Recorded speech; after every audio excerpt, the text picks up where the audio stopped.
a bit. Did you bring in anyone to emulate Jan in camp, or did you keep it all in house for this one? Oh yeah, out of my buddy Nick Rourke, what he looks like on my Instagram. Pretty much moves and looks exactly like. That was pretty cool. Got to. We know you can only bring, essential team with you to Fight Island. Obviously, this is a big fight. Winning the belt would be a big moment. If you could pick just one person, not in your corner and anything, to be there, who would it be and why? Easy, man. My mom and dad. Because my mom and dad love them. I get you. Does it benefit you to be in the larger cage as opposed to being at the Apex in Vegas where they would have had you in the smaller one? Absolutely. The larger cage is what I normally fight in. I've never fought in the smaller cage. My fighting style is movement based, so 5 feet all the way around is definitely affect my fighting style. We know that the fight between Thiago Santos and Glover Teixeira keeps getting pushed back a bit. If you were to come out of this one, feeling pretty good, would you want to wait, or would you want, maybe a quick turnaround and they just give you one of those guys automatically? I will see what happens after this fight. I'm worried about this fight, and that's all I can worry about right now. After the fight, we can talk about whatever needs to be talked about, but yeah, we'll see. Last one, I've got a very important question. If you win the belt, do they have to redo your Toyo Tires commercial? Yes, absolutely. But this time I get picked. What was your reaction the first time, you read that, they gave it to you, and they're like, hey, you're going to be there, and this lady's going to pick Forrest Griffin instead of you and Pettis? I was like, hey, man, it is what it is. He's a legend. Obviously, more pickable. All good. Hey, thanks, Dominick.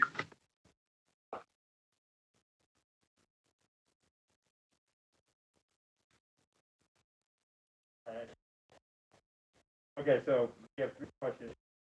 First question is, you're out here on Fight Island, you're on this event, biggest fight of your life. How excited are you for this moment, and what are you looking for about this? I'm extremely excited about this moment. It's the biggest fight of my life. It's an opportunity to be cemented forever as world light heavyweight champion. At this moment in time, I'll be the best light heavyweight in the world. Nobody could ever take that away from me. That I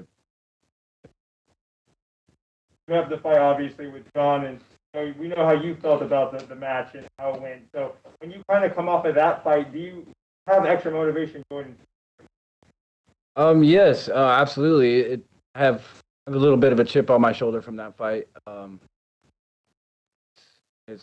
I feel like this is my first title defense in a lot of aspects. So this is just righting the wrong and taking my crown.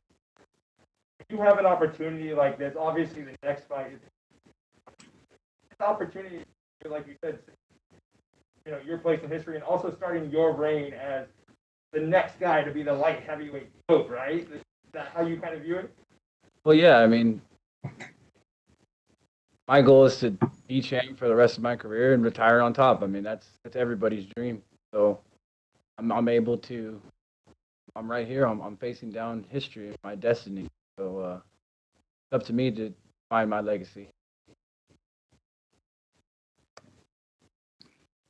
We'll take our next question from Pablo Santamaria. Can you hear me? Yes. Hey. How's been your experience on Fight Island until this moment? It's been a good experience. It's been new, different. Obviously someplace I never thought I would be out here on Yas Island in Abu Dhabi, but hospitality is amazing. I get it. And the time change, how it's been that difficult or what? Not really. The only thing that makes it difficult is doing media because I'm supposed to be sleeping. Other than that, I'm fighting at 7 in the morning, so it's much as time where I'm from, California time. Not bad. Okay.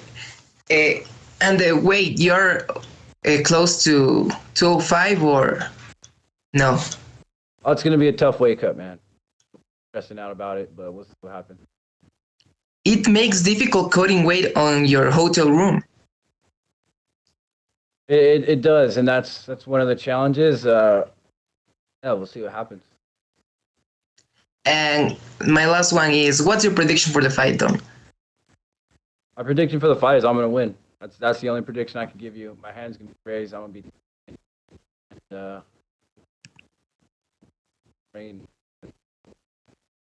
Okay, thank you very much, Dom. And good luck. All right, thank you very much, Dominic. You're all set. Hold the hat.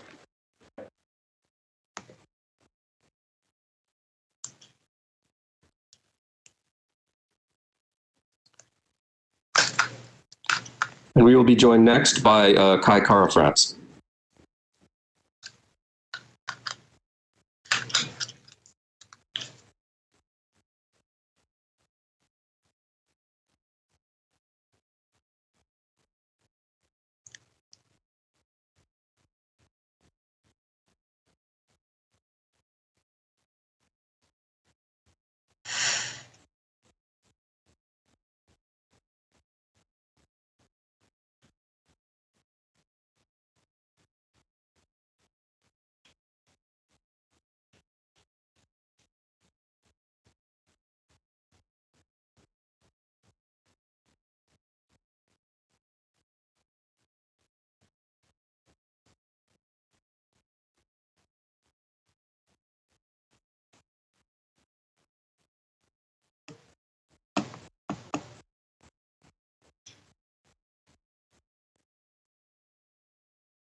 We are now joined by number 7 ranked UFC flyweight Kai Kara France. Kai, thank you for joining us today.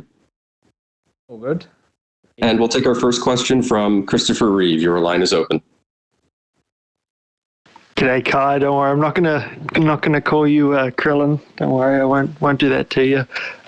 Just a quick one from me. Obviously, it's your first fight on a UFC main card in a pay-per-view. I guess this is what your fifth or sixth fight with the UFC now. Just being in this position, what do you think that says of what the UFC see in you?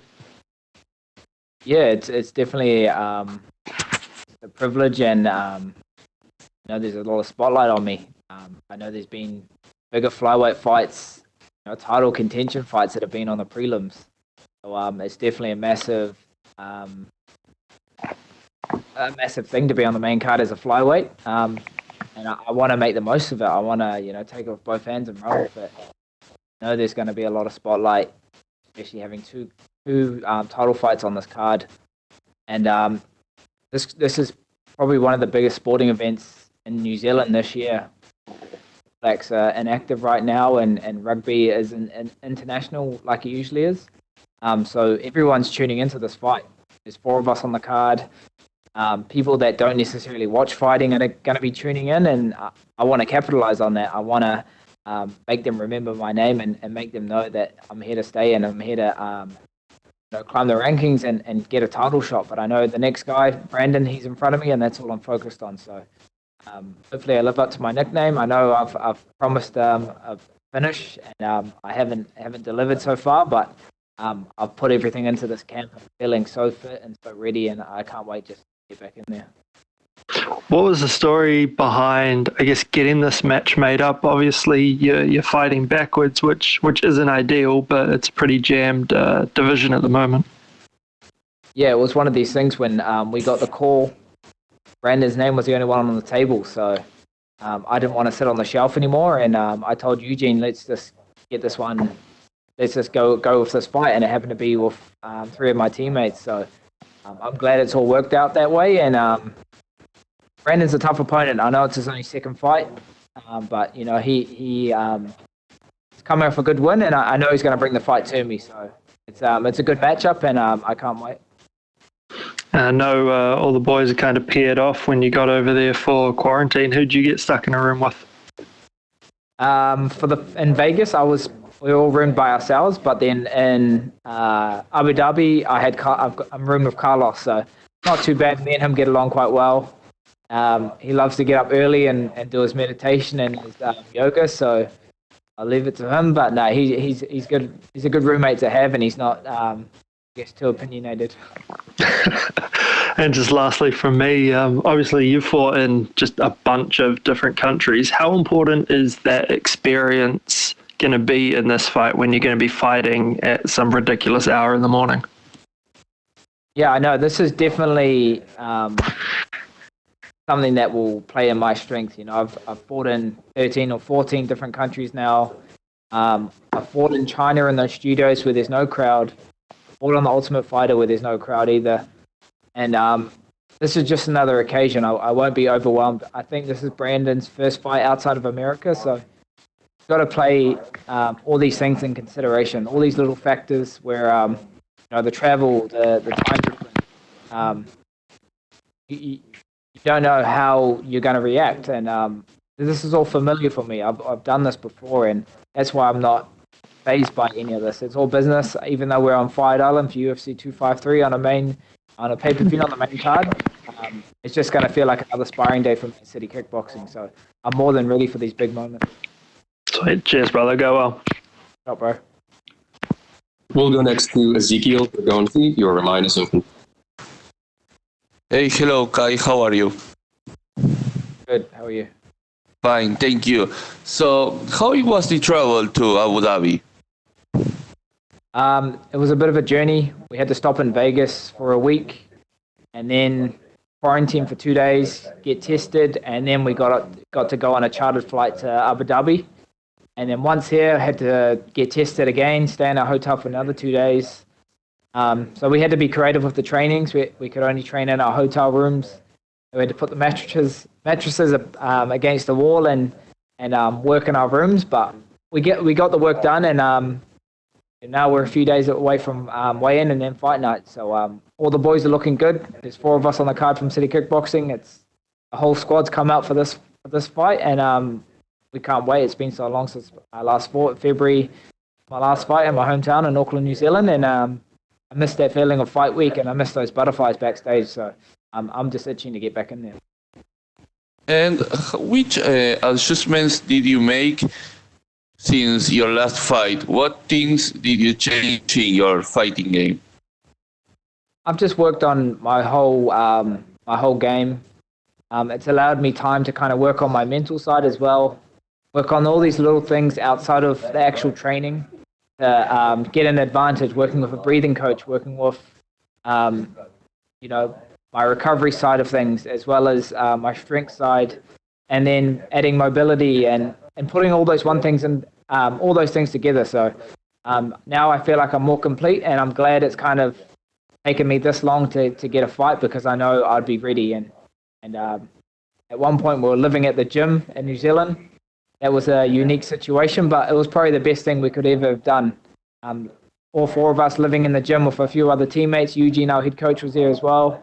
And we were just eat, sleep, train, repeat. That was our routine, and that's what got us more than ready for fight weeks for Abu Dhabi. So yeah, it's been a great camp, and we can't wait to put on a show. Did you have the chance to study your rival? Because he's a very good submission artist. What do you think about him? Yeah, he's a great opponent. He's got some good wins, and he's crafty on the ground.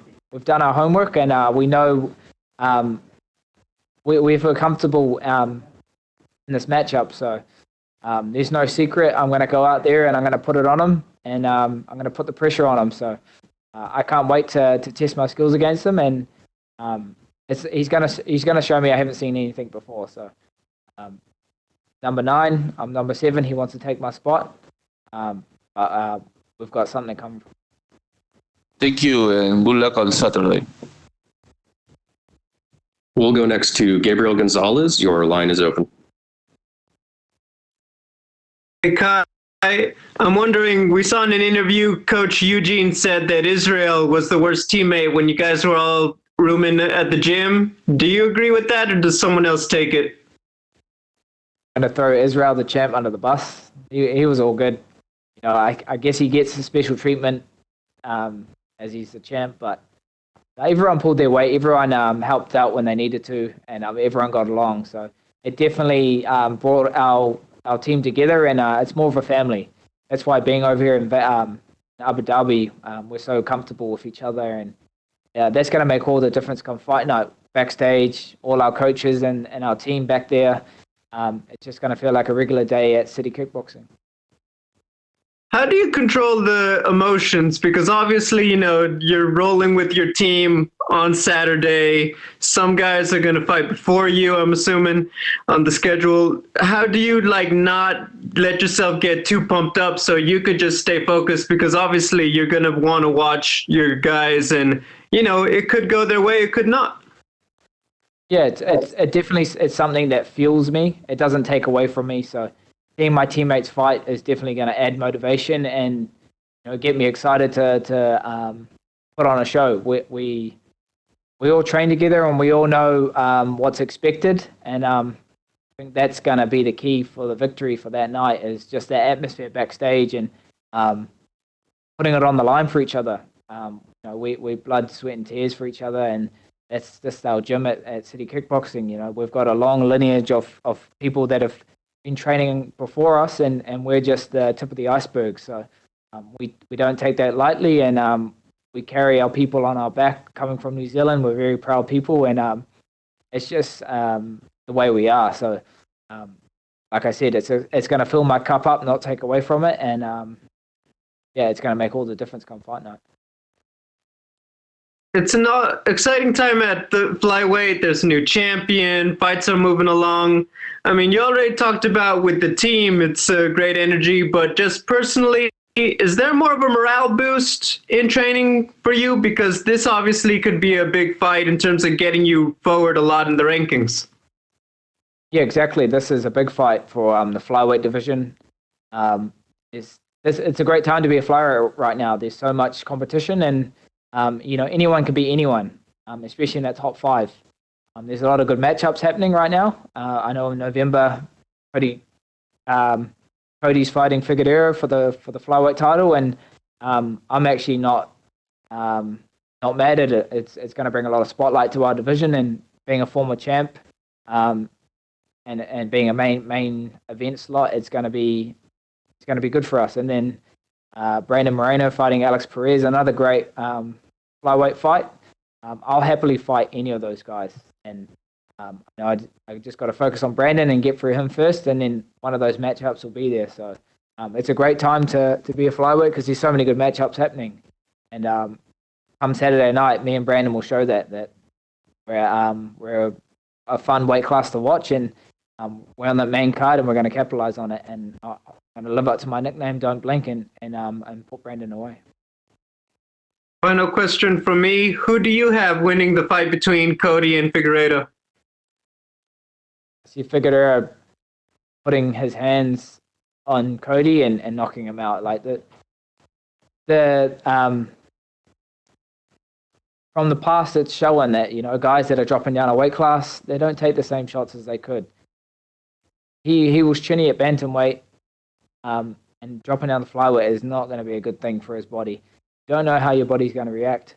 Me fighting at bantamweight and early on in my career and fighting at flyweight, I can tell you now, I can't take those same shots that I could at bantamweight. So it's his first time making flyweight. He's got to make weight first. But I can see it going Figueroa by, knockout, like TJ did. Like Henry did to TJ when he dropped down. It's going to be a bad one. I would love to take that fight after him. Hey, thanks, Kai. Good luck. Thank you. We'll go next to Alistair Bishop. Your line is open. Hi, how are you, sir? How are you? Good, thank you. I know a lot's been said about you guys bunking up together in the gym, and Izzy has been thrown under the bus for being a quite unruly housemate. How difficult was it? I mean, obviously you're training together, getting ready for a big fight camp in a really enclosed space. Was there times where you guys had to deal with some bad tempers or anything like that? It wasn't as bad as it seems. We're grown men.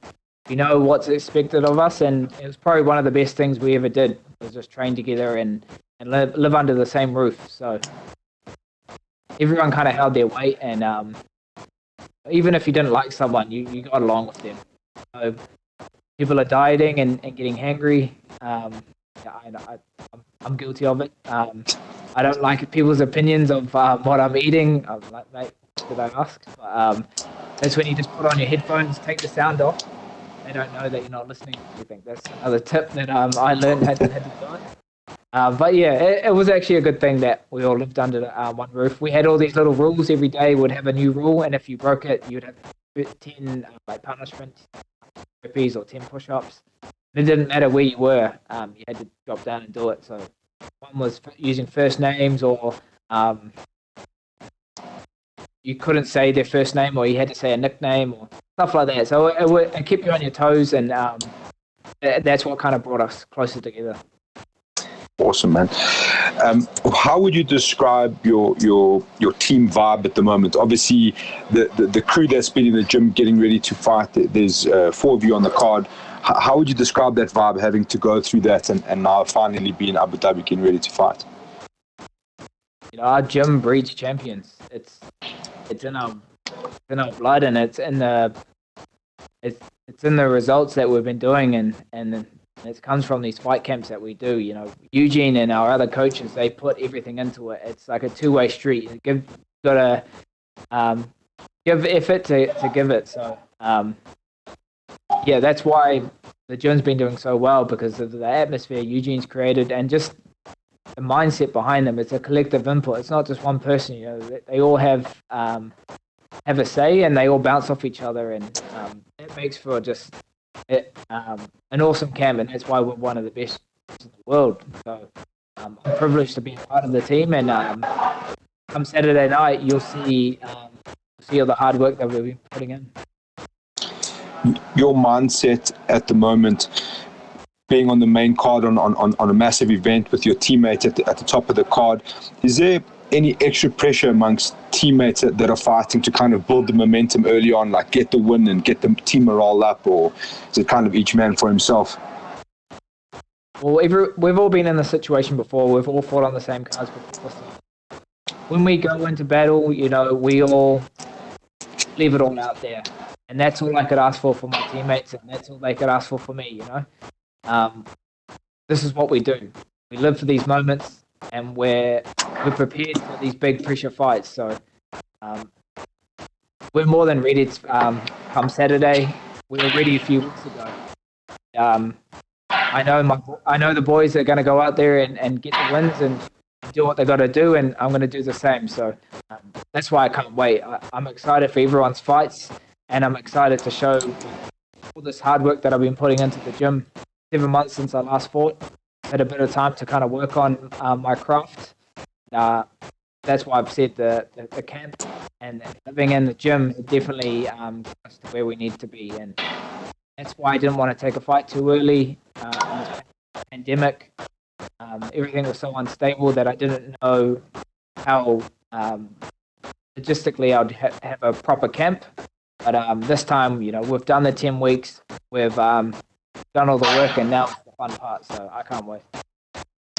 Throughout your career, you've had wins and losses, obviously great amount of wins, but every time you've had a loss, you seem to have gone on a tear, which obviously always shows to your development as a mixed martial artist. You lost one and won one recently in the last two. Do you predict for yourself another good run here, a good win streak all the way to the title?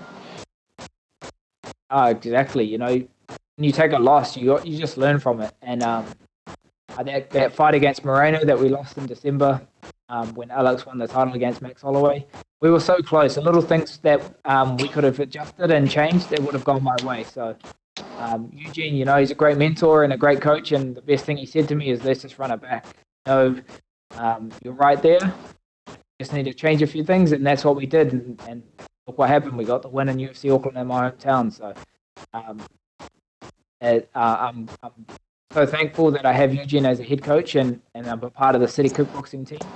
And that's just what we do. We don't dwell on losses. We just pick ourselves back up and we move forward. So it creates momentum and it builds character. And I'm glad I took those losses early on in my career before the UFC, because they're blessings in disguise. It helps you adapt, it helps you learn, and it makes you really dig deep and figure out ways to right those wrongs. And that's what we've done. Last one for me, Kai. You mentioned Eugene, your head coach, a couple of times. What does a guy like Eugene Berman mean to you? He's a father figure for everyone at the gym, as well as a mentor and a good friend. I would definitely not be in the UFC right now if I wasn't under Eugene. I was in Thailand, living there for 4 years. Back in 2016, it was after the Ultimate Fighter. I came off a loss, and first thing I said to Eugene, I said, what do I have to do to get back into the UFC? He said, just turn up to training and I have to take care of myself. So, 4 years later, 2020, ranked number 7 in the world, 4-1 in the UFC, about to fight on the main card for a massive pay-per-view. So all the stars have kind of aligned, but the hard work's been put in, and all led by Eugene. So it's great to be here, but it's all business time. We're going to go 4 from 4 and bring the wins back to New Zealand. Fantastic. Thank you, sir. Best of luck. Cheers, bro. Thank you. We'll go next to Martina Silok. Yeah, hi, hello. Hi, sir. How are you? How are you? Sir, I have just two questions. First of all, you have 5 fights in UFC, 1 lost, and you're now number 7 in rankings. How many fights do you have to win, in your opinion, to get a title shot? All right in front of me. I'm only a few fights away. But I have to just focus on what I can and control what I can, and that's Brandon, and that's the person right in front of me. So that's all I'm focused on at the moment. And once we get past Saturday, we'll look at who's the next guy. But I can definitely see myself fighting for the title in 2020. Mm-hmm. And the last one, do you feel like your division is still endangered and might be closed? No, definitely not. If you look in the past, the last 20 UFC cards, at least one of them's always been a flyweight fight for fight of the night or performance of the night, and that just goes to show that the rest of the division is putting on exciting fights, and us being on the main card for pay-per-view shows that the UFC are recognizing this, and I will happily live up to the pressure and the spotlight and put on for the flyweights as well as myself. So I don't think we're in danger, and here to stay. Okay, thank you very much. We'll take our last question from Chester Liu. Your line is open. Okay, Cara friends. the last time I'm Chester from PP Sport China. The last time you fight together with your city kickboxing teammate, Israel Adesanya was UFC 234 in Melbourne, and you're on the prelims card. And this time, Israel Adesanya is still in the title shot, but you're also on the main card, just the fight before the co-main event. How does it feel to you? It just feels like another fight. I don't want to put more pressure on myself that's needed, and obviously there's going to be more spotlight on me and more eyes, but I welcome that. I live for these big pressure fights and these big pressure moments, and I'm more than ready for it. And city kickboxing has helped me prepare for these big moments, so I welcome it, and I can't wait. I'm excited, and I've missed those feelings of fight week, being backstage on fight night, having your hands wrapped, and going out there and putting it all on the line. It's been too long for me, and after this fight, I want a quick turnaround. I don't want to wait as long as I have. Okay, that's all. Thank you. Yes, thank you. Thank you very much, Kai. You're all set. Thank you.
We are now joined by UFC featherweight Hakeem Dawodu. Hakeem, thank you very much for joining us today. Yeah, thanks for having me. And we'll take our first question from Gabriel Gonzalez with Capeside Press. Your line is open.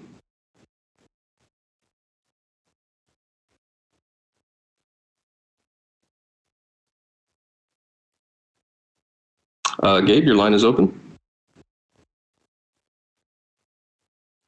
Okay, take our next question from Chester Liu.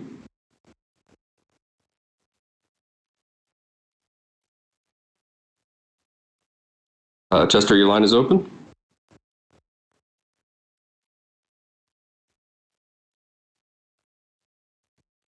Okay, I think Gabriel Gonzalez is back on. Gabriel, your line is open.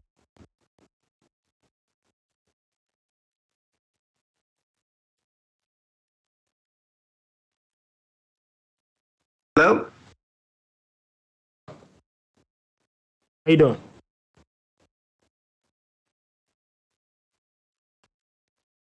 Gabriel, your line is Okay, open. thank you. So Hakeem, you've been in the UFC minute. Yeah, can you hear me? Hello? Yeah, I can hear you. No problem. Okay, gotcha. So you've been in the UFC a minute, but I think a lot of people would say it's your biggest fight yet. What's the feeling like for this one? It's no ordinary than any other fight. I know he's got a really big name. I know this fight can skyrocket me and excel my name and get me into that top 10, start getting ranked. But it's the same as always. Back, same office, working just as hard, training just as hard, and I'm ready for the task at hand. It's been almost a year since your last fight. Was there any particular reason for the long layoff? Man, just honestly, just the COVID, man. Like, I was one of the few people, I had the keys to my gym, so I was training all through, and I was ready to fight, and I had a couple people turn down a couple opportunities to fight me, and this is just a thing that came up, so I took this opportunity, and here I am right now, and I'm ready to perform. I'm ready to start getting this title run going. You talk about COVID. Was it difficult to bring in specific training partners to prepare for Zubaira, or were you able to handle it all in-house? In the first beginning, before I even had a fight coming up, it was hard to get training partners just because everything was on lockdown. But, the last 3-4 months, it's been perfectly normal. I've been, getting my wrestlers in, been getting my jiu-jitsu specialists in, getting my boxers in, getting my Muay Thai kickboxers in, getting my MMA sparring partners in. And everything's been back to business and normal, and we've been training just as hard as usual. How's the Fight Island experience been for you with everything? It was really good. The plane trip was really good. The only thing that's different is the sleep schedule, but I got it dialed in. We got my sleep schedule all set, and we're ready to go. Final question: what makes Zubaira so dangerous as an opponent? He's got a good left hook. You know what I mean? And he's a decent wrestler, but I've dealt with that camp before. I've dealt with wrestlers before, and there's nothing he's got that I can't deal with. And I'm looking to put this guy away when I see him start to fade. Hey, thank you and best of luck. Thank you. And we'll take our next questions from Gavin Porter with UFC.com. All right, man. So I wanted to ask, you get that long-awaited your last fight. How good did that feel? That moment feel to be, at New York and get a like. Well, my KO was actually in Edmonton, New York. I fought Julio Arce, but that was the biggest venue I've ever fought at the Garden, and it was a good experience. It was crazy. The president was there, and The Rock was there. It was the BMF title. You know what I mean? It was a good event. Julio Arce was a good fighter, and it was definitely a good win to put on my resume. You come off of the 4-fight win. You're basically going to make it 5 in a row. What kind of statement does that make about you being a real contender moving? It means my next fight should 100% without question be a top 10, and I can start, getting ranked and, like I said, making my title run and really going for it. I'm ready. When you look at the featherweight division, there's a Shark Tank. There's a lot of big names out there and good guys. So you look at where you're coming from and your ability to break into that. How excited are you to be considered one of those guys?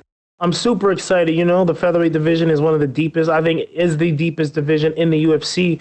But at the same time, I'm a shark, and I'm on the same level as these guys, if not better. This is my 71st fight coming up. I'm a former world champion kickboxer. I was the best amateur decorated kickboxer there was. So there's nothing I haven't been through, nothing I can't handle, and I'm definitely at the top of these guys, and I'm right there with them.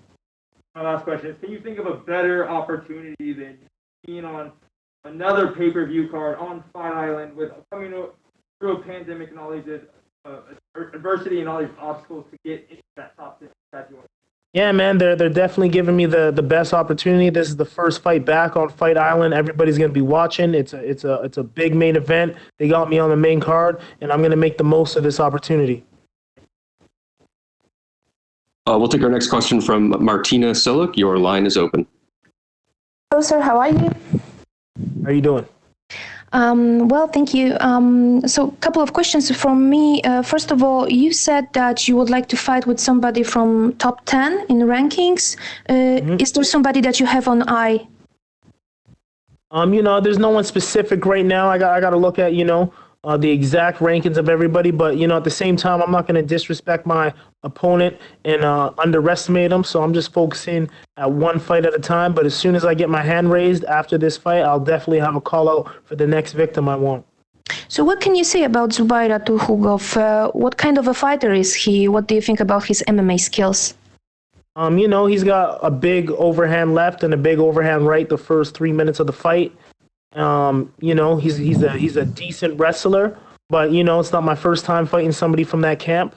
I've put away people from that camp before, and I feel like my skill set is a lot more than his. I'm a lot more diverse. I have a lot more weapons that I can use at my disposal, and I feel it's a good matchup, and I hope he's not underestimating me because I'm more than ready to put him away. The last one from me is about Fight Island. How do you feel there? How many times were you tested for COVID? And do you feel safe as a person there? I definitely feel safe. I think I've been tested 3 times, two or three times so far. I feel safe. They've been really precautious. We had the quarantine here. We had the quarantine in Vegas. I think everyone's COVID free, and I think they're really taking the safety precautions very serious here. And I feel like everything is okay. Okay, thank you, sir. Have a great fight. Thank you. Okay, thank you very much, Hakeem. You're all set.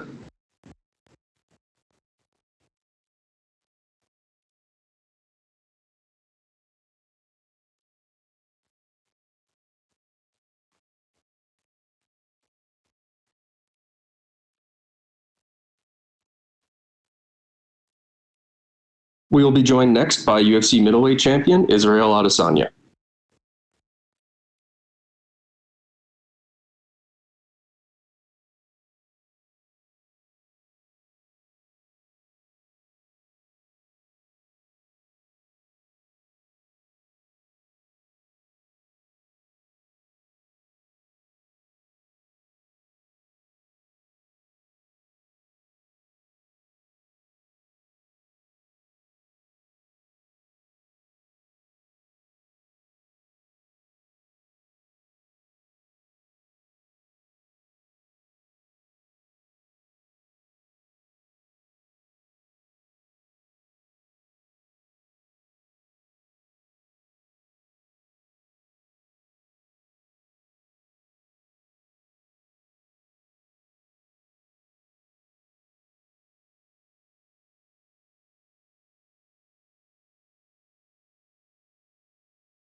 He works hard. He needs a break. Just laugh. You're all right. Yeah. What is he? Yeah, you're good.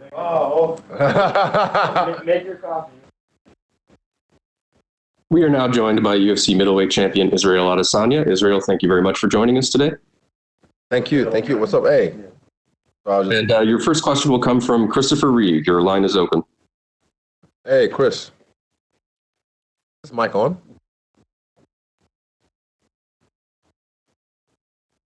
There we go. G'day, mate. How's things? Very well, Chris. What's up? What's up? G'day. Yeah, just wanted to chat with you about energies. Like you say quite often that, before a fight, you like to, I guess, gauge the aura of the guy you're fighting. You've obviously had a chance to do that with Paulo already. Just what did you pick up from that encounter in the hallway? Yeah, he's insecure. That's a really good question, actually. He's insecure. I've said that. Like, that's why we're fighting each other. He was trying to make this whole narrative. He's always trying to clutch at straws because he wants to create something. But I'm like, fuck it. I don't like you. I'm at least honest about it. He doesn't like me. I don't like him. So, yeah, we get to fight. But the energy in the hallway, like, someone that you've been barking at behind the fence, when you see them, you've seen me. I've never barked at him. I've always just responded to him. But he's always reacted to me. So when he saw me in real life, what did he do? Submitted to me. I had him and Waleed giggling like little girls. I know us media types are really hyping this fight up. How do you see it as? Do you see it as big a deal as it's sort of being made out to be? I think the muscles fool everyone. The muscles and the whole flurries and fighting punching bags fools everyone. Everyone thinks like, oh, this is the biggest fight. I'm like, nah, well, I already had the fight of the middleweight division, which was Kelvin Gastelum. I've already had the biggest fight in the middleweight division, crowd-wise, which was Robert Whittaker. Badass knockout. But, yeah, this fight's just going to be a showcase. I'm going to make it look easy. A lot of people are going to be shocked by that. And I heard you saying in the earlier media conference that you've already told Jared Cannonier that if he gets past Rob, then he'll be next. Was that like direct contact you had with Jared? Like, how did that come about? Yeah, I just DM'd him and I followed him maybe early this year sometime, and I followed him. Damn it, Mitch. No, I followed him on Instagram earlier this year sometime, and then I saw that he's always been reacting to my stories and showing me love and props and praises, and I'm just like, I've always known he's a good sort. He's of a good aura, but everyone. And yeah, I felt like there's no need to be bad blood to fight someone. He's been the dark horse of the division for so long, and it's just like, yeah, I look forward to challenges like that. Me and my coaches have had my eye on him for a while, and his resurgence at middleweight being proven to be a unstoppable force. Far. Well, good, Matt. That's all from me. Thank you very much. Ciao, Chris. We'll take our next questions from Peter Carroll. Your line is open. Hello, Izzy. How you doing? Oh, what's up? I'm just wondering, I was at the fight in Melbourne against Whittaker, and I thought that entrance was something that transcended the sport. It went on to, millions of hits all around the world. And now Dana has said he doesn't love them. Does that surprise you, the fact that he doesn't love these moments that seem to take on a whole new fan base for the sport and you? No, not really. I mean, they did shut me down for UFC 234, the silver fight. Even when I became the main event, but when it was 243 and I was the main event and I was the headline, I told them I'm not doing this my way or no way. But yeah, I mean, preferences. Everyone has their preference, and I like what I like.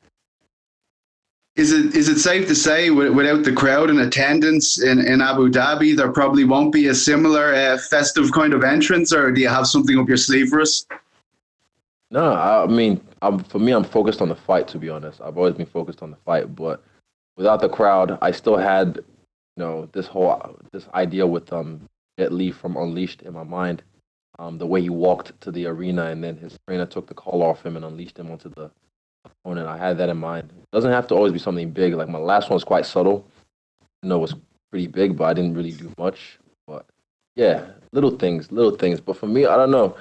Whatever my ancestors flow through me, I might let it flow. But I'm telling you, I'm focused on this fight right now. You mentioned Jared Cannonier just moments ago. We were speaking to Eugene just on Monday, and he was kind of looking at how the middleweight title picture could come together over the next few months. And he said if Whittaker was to beat Cannonier, he might be next in line, and that could prompt you to maybe have a look at the 205 division. Is that something that could happen if Whittaker is the natural next contender? He keeps getting these ideas and not telling me about them. Let me see. I like middleweight. I don't need to move up in weight unless I want to showcase. But if Whittaker somehow destroys Cannonier and Anna says he's next in line, then he can get knocked out again for a third time. Do you feel as though you are on the verge of transcending this sport like so few people have been able to do? Because it certainly feels that way for a lot of people like myself watching from a distance for such a long time. Yes. The last fight was supposed to do that. The last fight was the big one because of the build-up and the ESPN and all that kind of stuff. I feel like I needed a valley in my story, and that was my valley, and now it's time to rise again. With the new Puma deal and everything that's going on, this is the time. This is going to shoot me into the next stratosphere. And can I just finally ask about the billboard we saw in Nigeria? How does that feel to see that love coming from Africa as well? I know it means a lot to you. Yeah, that's dope because it's not just one. It's heaps. And there's even in the malls, those advertising boards that you walk by in the mall. There's heaps of them around. So it just shows the push that I'm getting over there, and I love it, and I love the fact that people from Nigeria always show me love. They always show me love.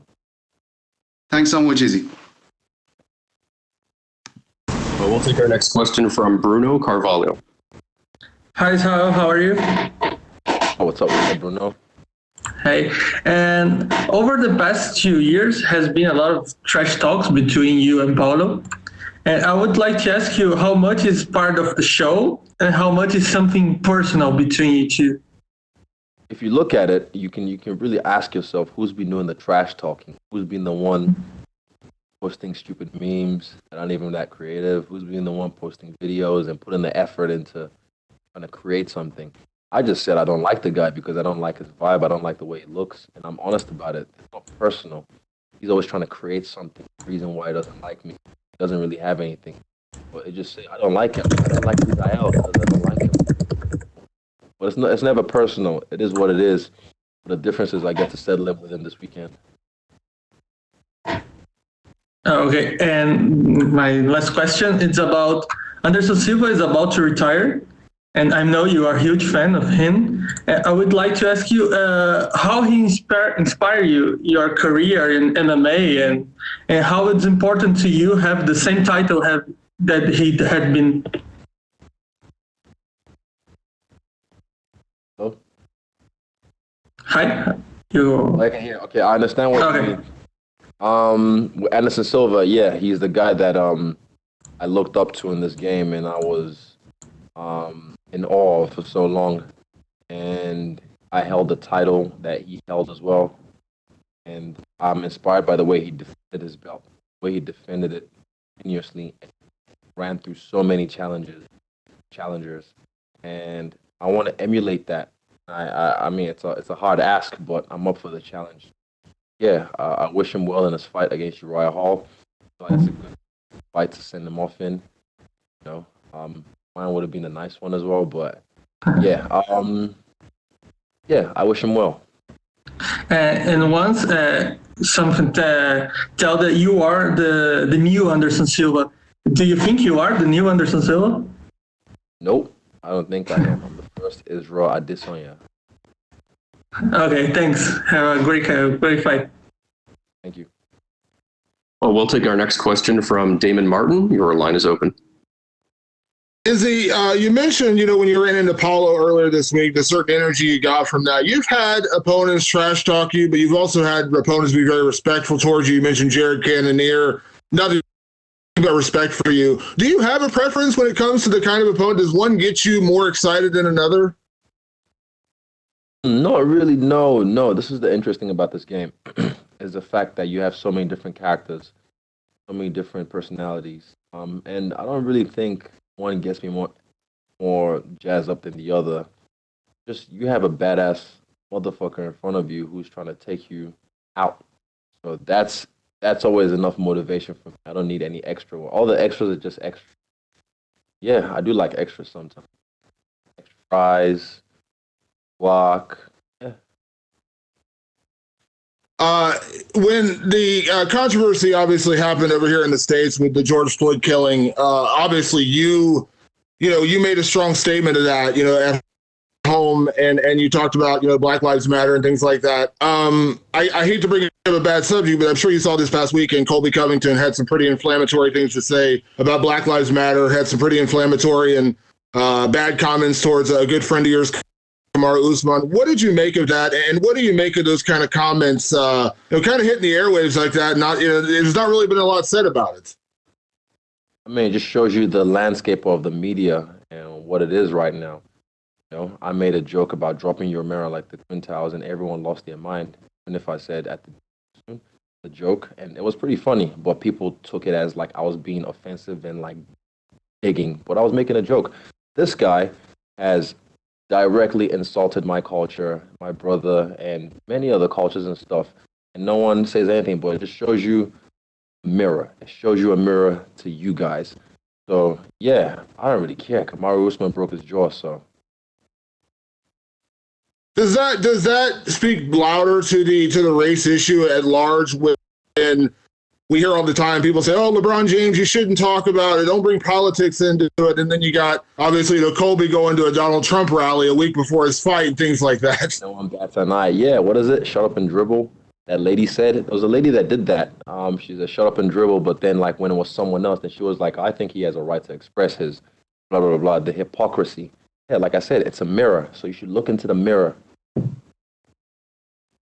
And last thing for me is, you've obviously already made a name for yourself in this sport. You got this Puma deal, which is a very big deal. And you've mentioned it before, keeping a level head, but understanding what comes along with superstardom. Are you feeling that now? I mean, as you sign these bigger deals, as you get these headlining fights, are you kind of feeling that superstardom? And how is life, adjusted for you as you try to stay the same person, but understand that, you're going to have that brighter spotlight on everything you say and everything you do? Oh, did you burp? Oh. Can you hear me? Sorry. Oh, no, I could hear you. I just thought you burped or like. No, I didn't. I promise I didn't. For me, it's just the same as always, to be honest, because every fight is the same thing. It's always bigger and better and bigger and bigger and bigger. So, yeah, it's never, I've never shied away from it. I've always embraced it because I've prepared myself for this jump before I got in the UFC. I knew this was going to happen when I got here, and here it is. So I'm just embracing everything and soaking it all in while I can, because when it's all said and done, I want to look back on it and be like, yo, I was there. Not like, the media again. Like sometimes unfortunately, it's work. But you have to find the silver lining. Yeah, I just enjoy it as I comes. Thanks, Izzy. It's all good. Thank you. We'll take our next question from Ezekiel Bergonzi. Your line is open. Hey, Israel, how are you? Very well. What's up? What's up? How was it travel to Abu Dhabi? Traveling to Abu Dhabi was easy. Traveling to Abu Dhabi was a breeze thanks to Emirates. Plug. But we need to talk. Tim, Emirates. Talk to them. But, oh, my bad. Fuck. No. No. I know Etihad. Fuck. Oh, damn it. I plugged them wrong on the thing. Damn it. On Etihad. And Etihad's like quite new, that's why. Emirates is always I just mic check. Anyway, what was I saying? It was a sweet flight, just being on Etihad Airlines and being able to relax and just not have your legs swollen. As a 6'4" behemoth myself, quite nice to be able to lie down most of the flight. And do you change your perception about Paulo Costa when you cross him in person there in Abu Dhabi, or not? You just confirm some feelings you have about him? Latter. I confirmed some feelings I had about him. It didn't change my perspective of him, but I confirmed because I already knew he wasn't about that life. He's always there when I fight. My last 2 fights, barking like a dog behind the fence. And I knew that when the fence door opens, he won't be able to back up what he's talking about. So, I was right there. I called him skinny, and he just giggled and I see you later, bro. Fucked off. You are the first MMA fighter to be an ambassador for Puma.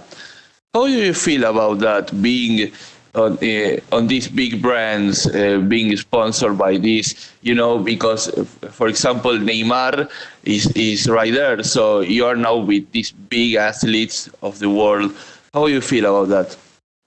I think it's awesome. I think it's a good fit for myself because I'm not a guy who is sometimes, as media likes to say, media trained.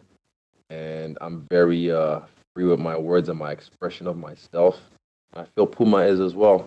So the fact that they can see me and accept me as I am, that's beautiful, and I think it's a good fit. Yeah, it's a dope partnership. It's an honor to be working with them, and I can't wait till this weekend. And after I'm done with Costa, we'll have to talk again. So, in recent comments, Dana White say that he is not into very flashy entrance. So, what shoots are you going to do this time? Because I wasn't really planning on doing anything because there's no fans. But I don't really care what Dana White's a fan of. I just care about what I like and expressing myself. I wasn't really planning on doing anything.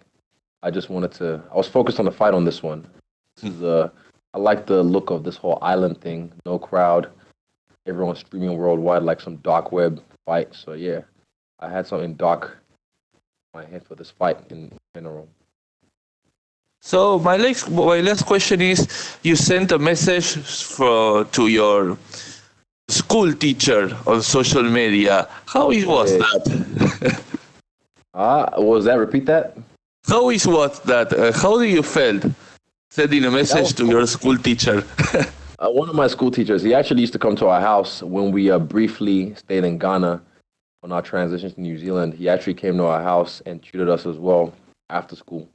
For him, it was cool. It was always nice to me. He caned us a lot, but he was always a cool teacher. But it was, I don't know, how did that feel? wholesome. It felt wholesome. Thank you and good luck on Saturday. Cool. Gracias. Thank you. And we'll take our final questions from Alistair Bishop. Your line is open. Izzy, how are you, sir? Well, how are you? I'm fantastic, thank you. My first question, Izzy, it's been labeled by many people as a brawler versus a technician in this matchup. Do you think there's more to it than that? A little bit, but because he does have some technique. Up when it comes to hooks, body shots, he has his hands in the right places. But it's just the levels. There's levels to this. There's levels to this, and I just want to showcase that. And after your fight with Romero, do you think this is stylistically the kind of fight you need to remind the world of your skill set? 100%. And I feel like Roy Jones when he said, y'all must have forgot. Because, yeah, people forget, and fans are fickle, sometimes dumb in droves. So I feel like I just have to remind them so they can be like, oh my God, oh, Israel's so good. Wow, amazing. And I just go on by the way I destroy this guy. One of the things that also keeps being brought up is someone's O's got to go. How important is it to you to keep that undefeated record? That's like the same thing with the whole title. Like I've said, that the title is just, I just have to grab it along the way on my journey to greatness. So same thing with the being undefeated.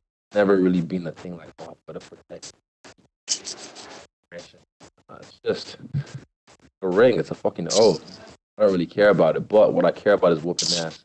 Good at doing that. One of the things we've seen in the last couple of years in the UFC is the massive surge of African fighters. What do you attribute that to? Do you think there's a work ethic hidden behind there, or what would you say? Man, African women might be the hardest workers on the planet. I've seen mothers with the baby on their front and on their back carrying a big like tray of plantains in their neck all day in the blazing heat. That's just one person, and I've seen that work ethic through my people, through my parents. So yeah, it is passed down through us. When it like I was not the best. I'm the runt of my people on this, so I wasn't always the hardest worker. But in me, my DNA, I'm bred from that. From parents, like I said. So yeah, when it's time to work, I work. But like I said, I'm the runt of my people, even physically, not a specimen, the pick of the litter. So I've been back home last year, and I saw people rolling in the ghetto, and they probably don't have the best nutrition, but they're bodied up, 10 years old, bodied up. You know, so I like the fact that Nigeria, especially, is getting privy to MMA because I'm telling you, man, game over, like 50 Cent did when he dropped in the club. Rap game. It's game over when Nigerians start taking. I remember a while back, being from South Africa, you mentioned there was a time where you were in talks with the EFC here locally to possibly fight in South Africa. Do you see that in your career, in your future, to headline inside, or let's say Africa, headline a UFC card in Africa before you're done with your career? Yeah, definitely. I feel like honestly, I'd love it to be in Nigeria, and that would be a dream. Someone asked me that question. That would be a dream destination to fight in, because I can just imagine the place erupting, a whole stadium just going crazy, knocking out or submitting someone. But the problem is we are our own problem, and I can say that freely, even though some people might not like me saying that. We are our own problem. A lot of red tape in Nigeria, and sometimes a little bit of corruption, which is getting cleaned up, but we are our own problem. So I feel like South Africa still has its own problems, as every country in the world does. But South Africa has a booming MMA scene, like you said, with EFC, and it would be awesome to be there for a fight. But also, I think that would be one of the destinations in the future for the UFC when they invade Africa. And the last one for me, Izzy, what advice would you have for young African fighters trying to make their way to the UFC? The UFC, young African fighters, find the right trainer. One thing I'd say, like, find the right trainer. It's not about getting hit and the other guy back. It's not about how hard you can hit, how tough you are. Those are all great attributes. but finding the right trainer, because I had that in my own career when I was living in Wanganui. My first trainer, I realized he just wanted me to do Muay Thai, and I wanted to do MMA. He didn't even like me doing my first MMA fight. I realized that he tried to shape me to fight like him, his style. And I knew early on that this was not the guy to take me to where I needed to go. So I went out and I seek the right trainer, and I'm blessed that I found you, Chairman. So I tell them it'll be hard right now because it's a young sport, Africa in general. But I'd say just seek the knowledge. The internet's your friend. YouTube is your friend. Tutorials, DVDs, a lot of people have them, but finding the right trainer who cares about technique rather than just toughness. Fantastic. Thank you, sir. Best of luck. And Africa is behind you. What kind next year? Thank you, sir. All right. Thank you very much, Israel. You're all set. What a day.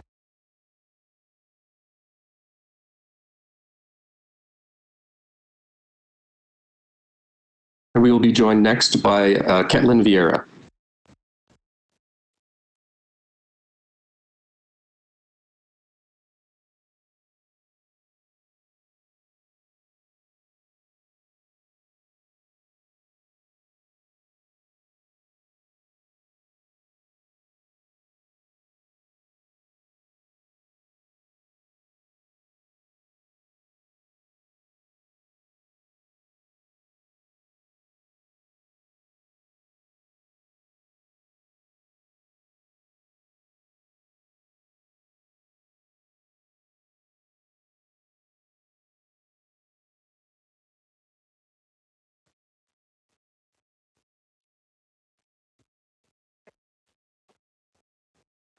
As close as he would like to. So as long as he.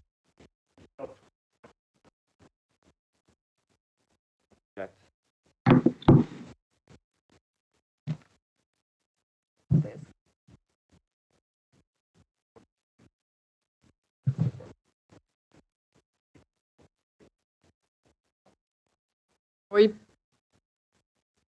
We are now joined by number 7 ranked UFC women's bantamweight Ketlen Vieira. Ketlen, thank you very much for joining us today. Thank you, sir. We will take our first question from Gabriel Gonzalez. Your line is open. Hello, Ketlen. I know it must have been frustrating to have 4 fights canceled. So how did you keep your spirits up when all of that was falling out?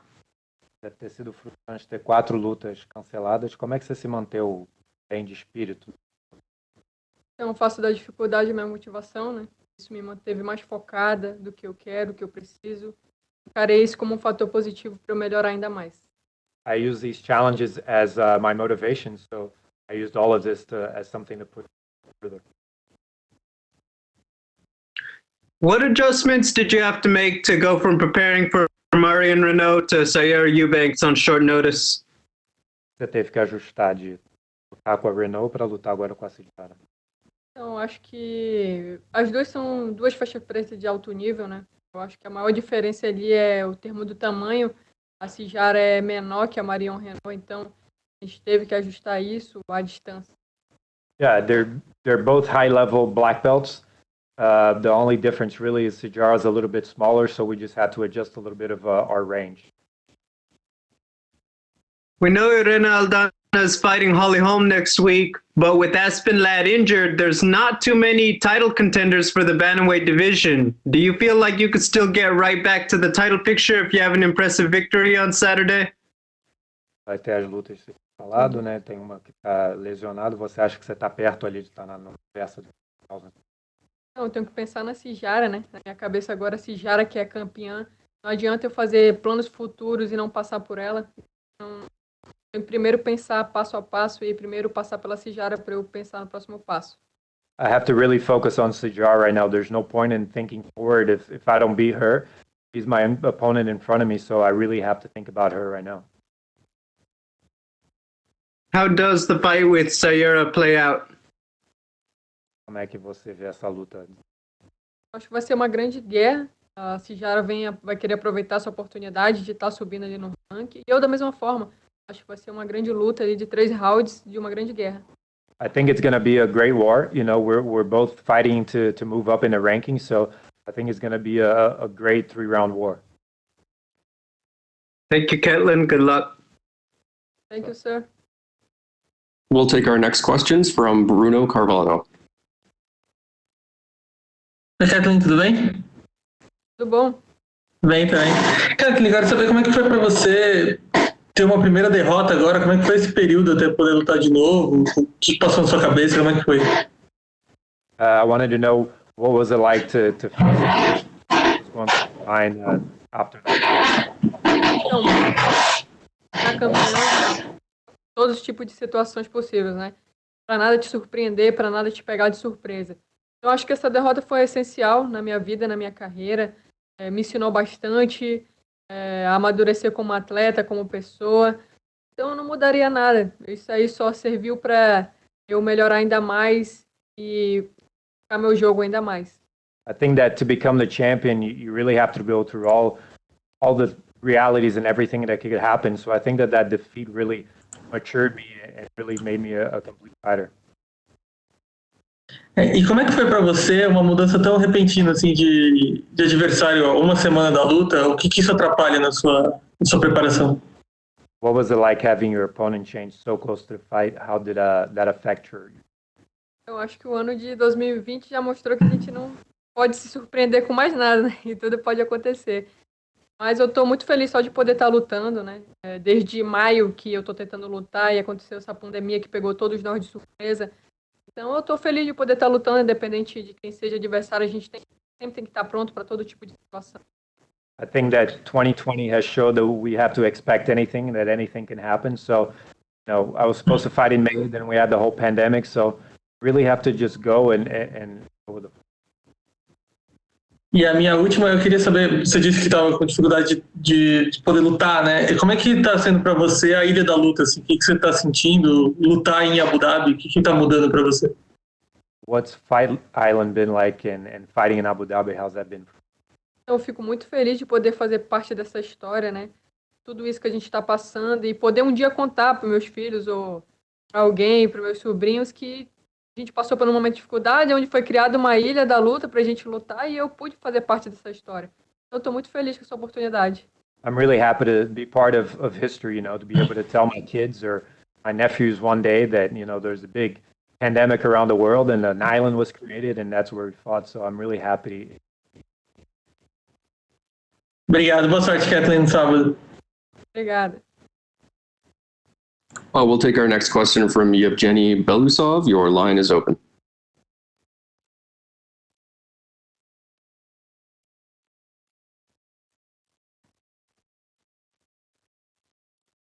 Yevgeny, your line is open.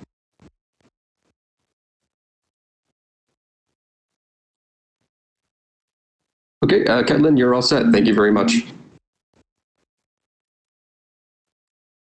Ketlen, you're finished. Thank you.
They'll ask a question here.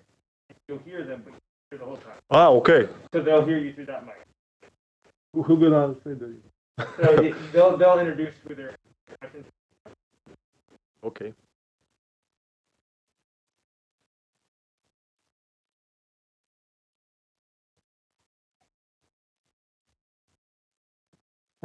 We're now joined by number 3 ranked light heavyweight contender Jan Blachowicz. Jan, thank you very much for joining us today. Thank you, no problem, pleasure for me. And we will take our first questions from Gabriel Gonzalez. Your line is open. Hey, Jan. In February, you go out there, you knock out Corey Anderson, you're calling out John Jones inside the cage. It looked like the fight was going to happen. Personally, when did you know the John Jones fight is just not meant to be? 6 weeks ago, when they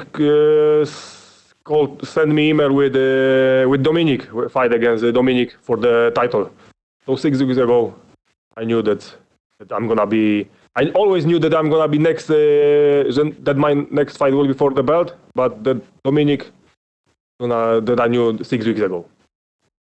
I'm sure you're getting this question a lot, but the talk about, you win the title, but people are going to say you did not beat John Jones to win the belt. I mean, what is your response to that? Because obviously you're up there and you're fighting the best guys available.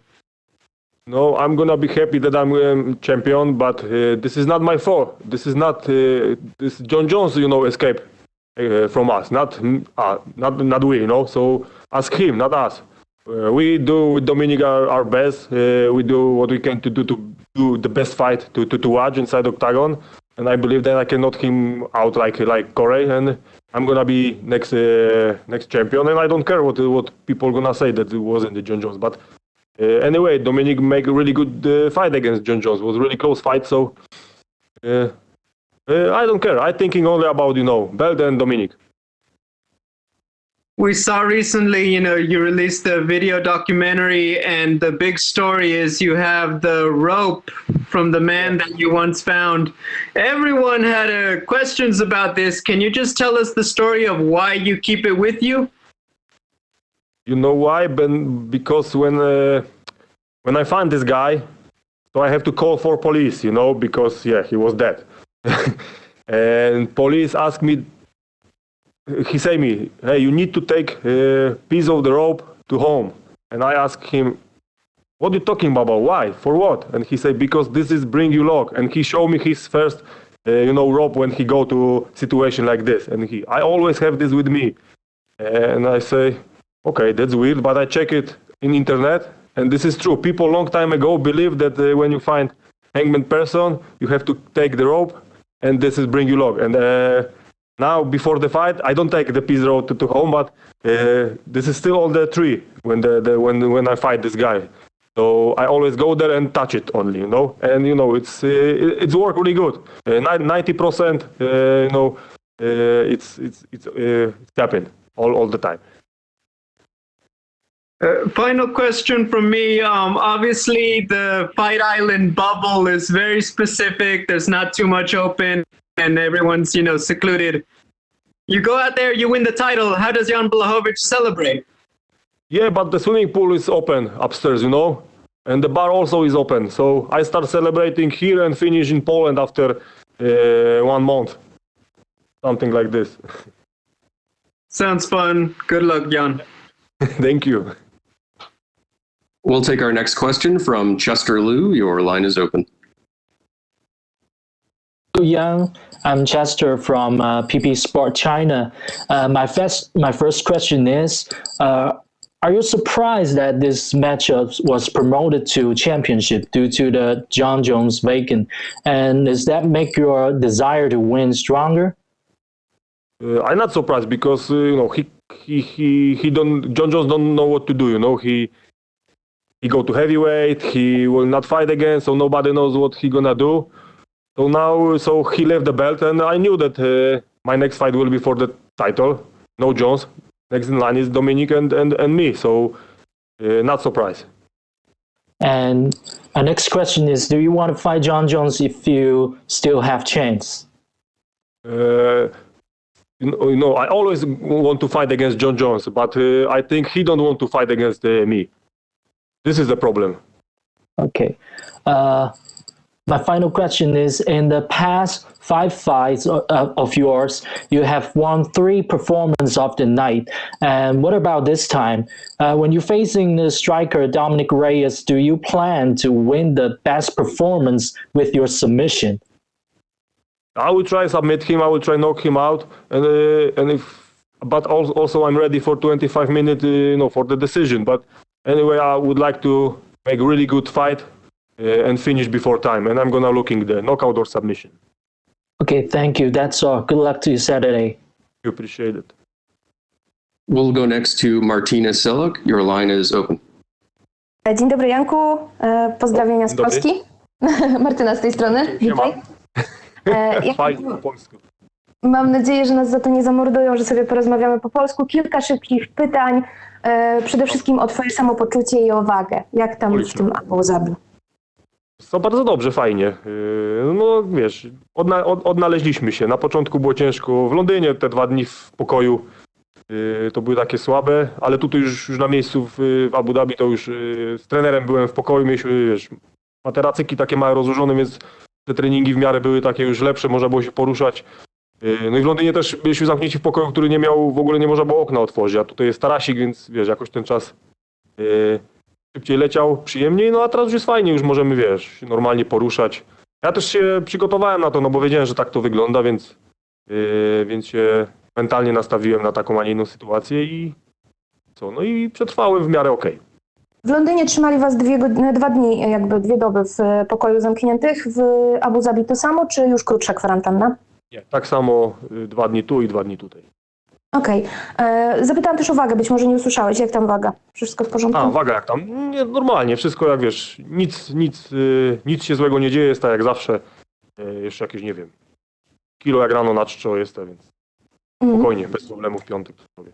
Jak udaje się przestawić na inne godziny funkcjonowania? Bo widzimy w twoich social mediach, że sporo czasu poświęcasz na to, żeby wstawać coraz wcześniej, rozgrzewać się, funkcjonować. Jak ci to się udaje? Tak naprawdę już w Londynie to zacząłem robić, wiesz, że wstawałem wcześniej, żeby łapać tą godzinę walki mniej więcej. No nie jest to jakieś trudne, no bo to nie jest jakieś duże przesunięcie czasu.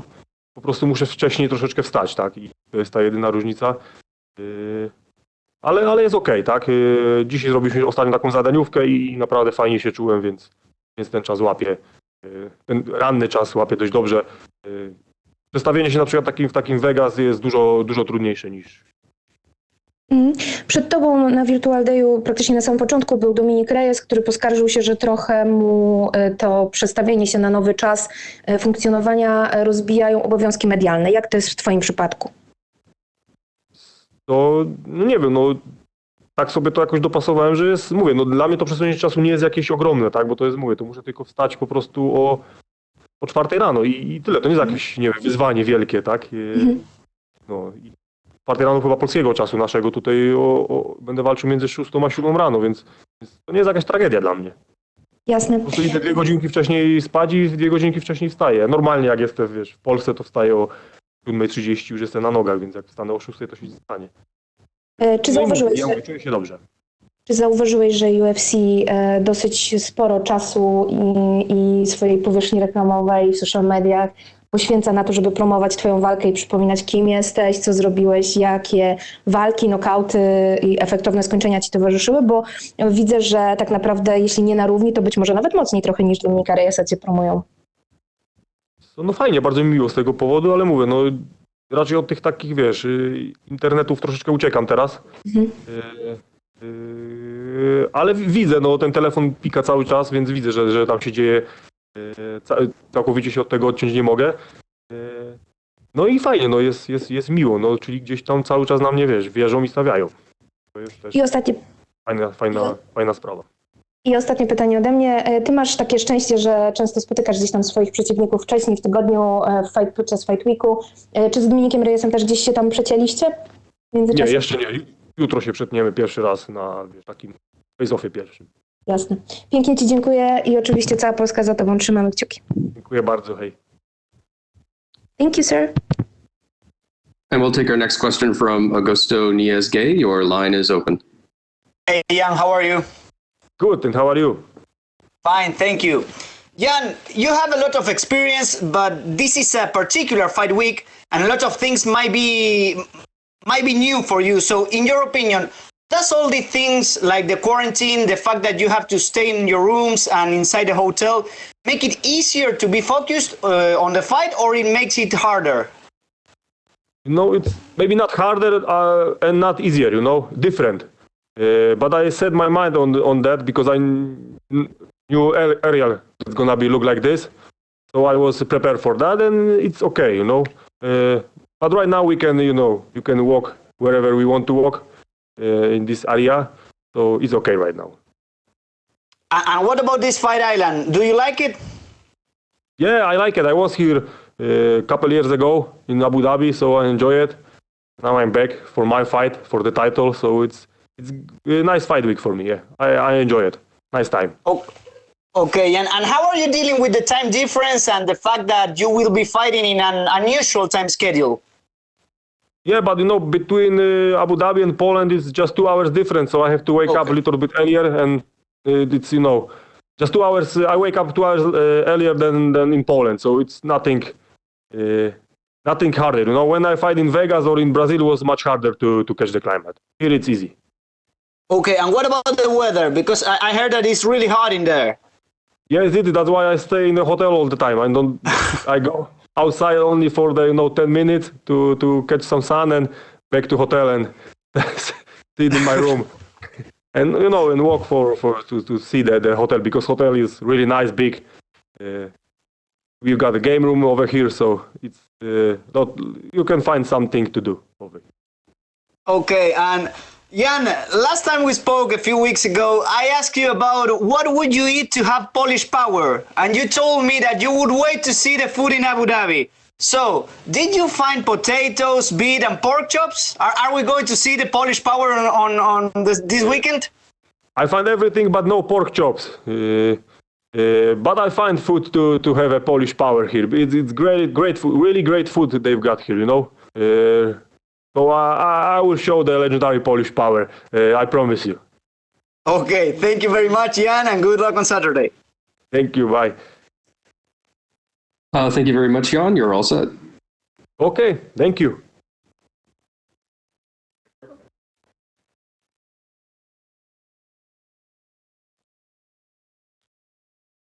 And we will be joined next by Sijara Eubanks.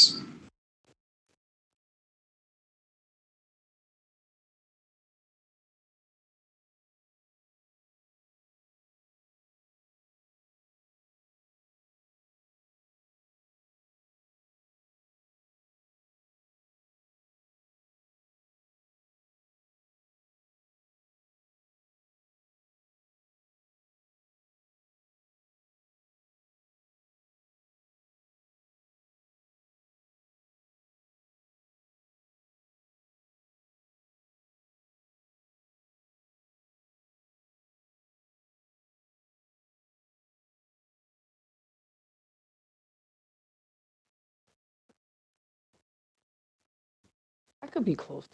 Let me see. Like this. I adjusted you. Now I have to do the whole thing like this.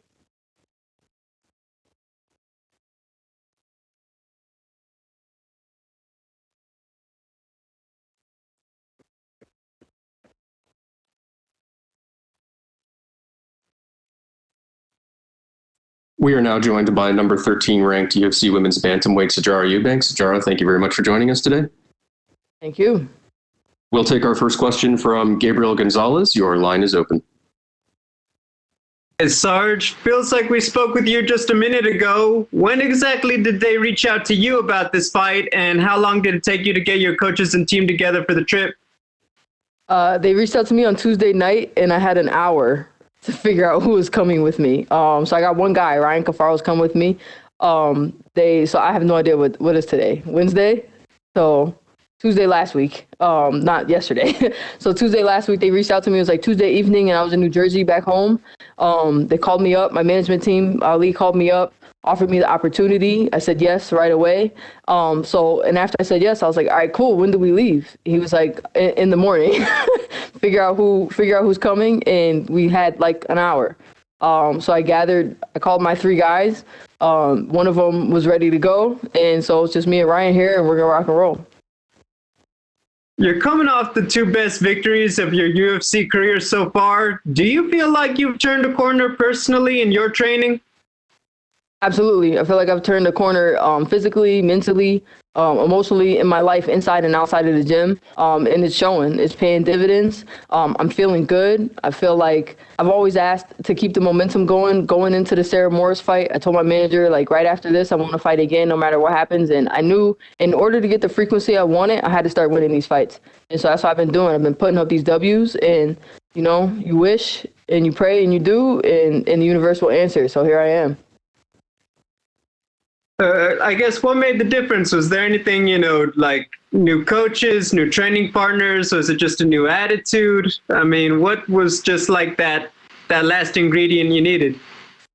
Definitely the attitude, and definitely like I knew my 2 losses in the bantamweight division were close. I knew it was just tiny little adjustments I had to make. They were really closer fights than maybe the scorecard shows. So it's more of an attitude adjustment. And on top of that, like, it's 2020, you know, it's a pandemic. There's a lot of crazy things going on in the world. And I think I kind of took that. I think I do better under such adversity. So I kind of was like, look, this can be terrible and I can sit around and not fight for a year. I can take this opportunity. When I saw that Dana was cranking out fights and fighters were fighting frequently, I was like, this is my opportunity to take advantage of the environment as well. And so it's more of an attitude switch. I've had the same guys and the same coaches and the same sparring partners I've had since The Ultimate Fighter.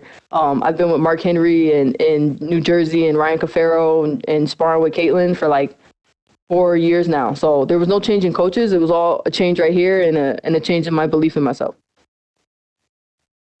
So the road to the bantamweight title, let's be honest, it doesn't seem very far for anyone. There's, you know, with Amanda Nunes having defended it a couple times, you know, it seems like it's pretty wide open. Ketlen was right there for a title shot recently. Do you feel like a win here could start getting you into that title conversation at 135?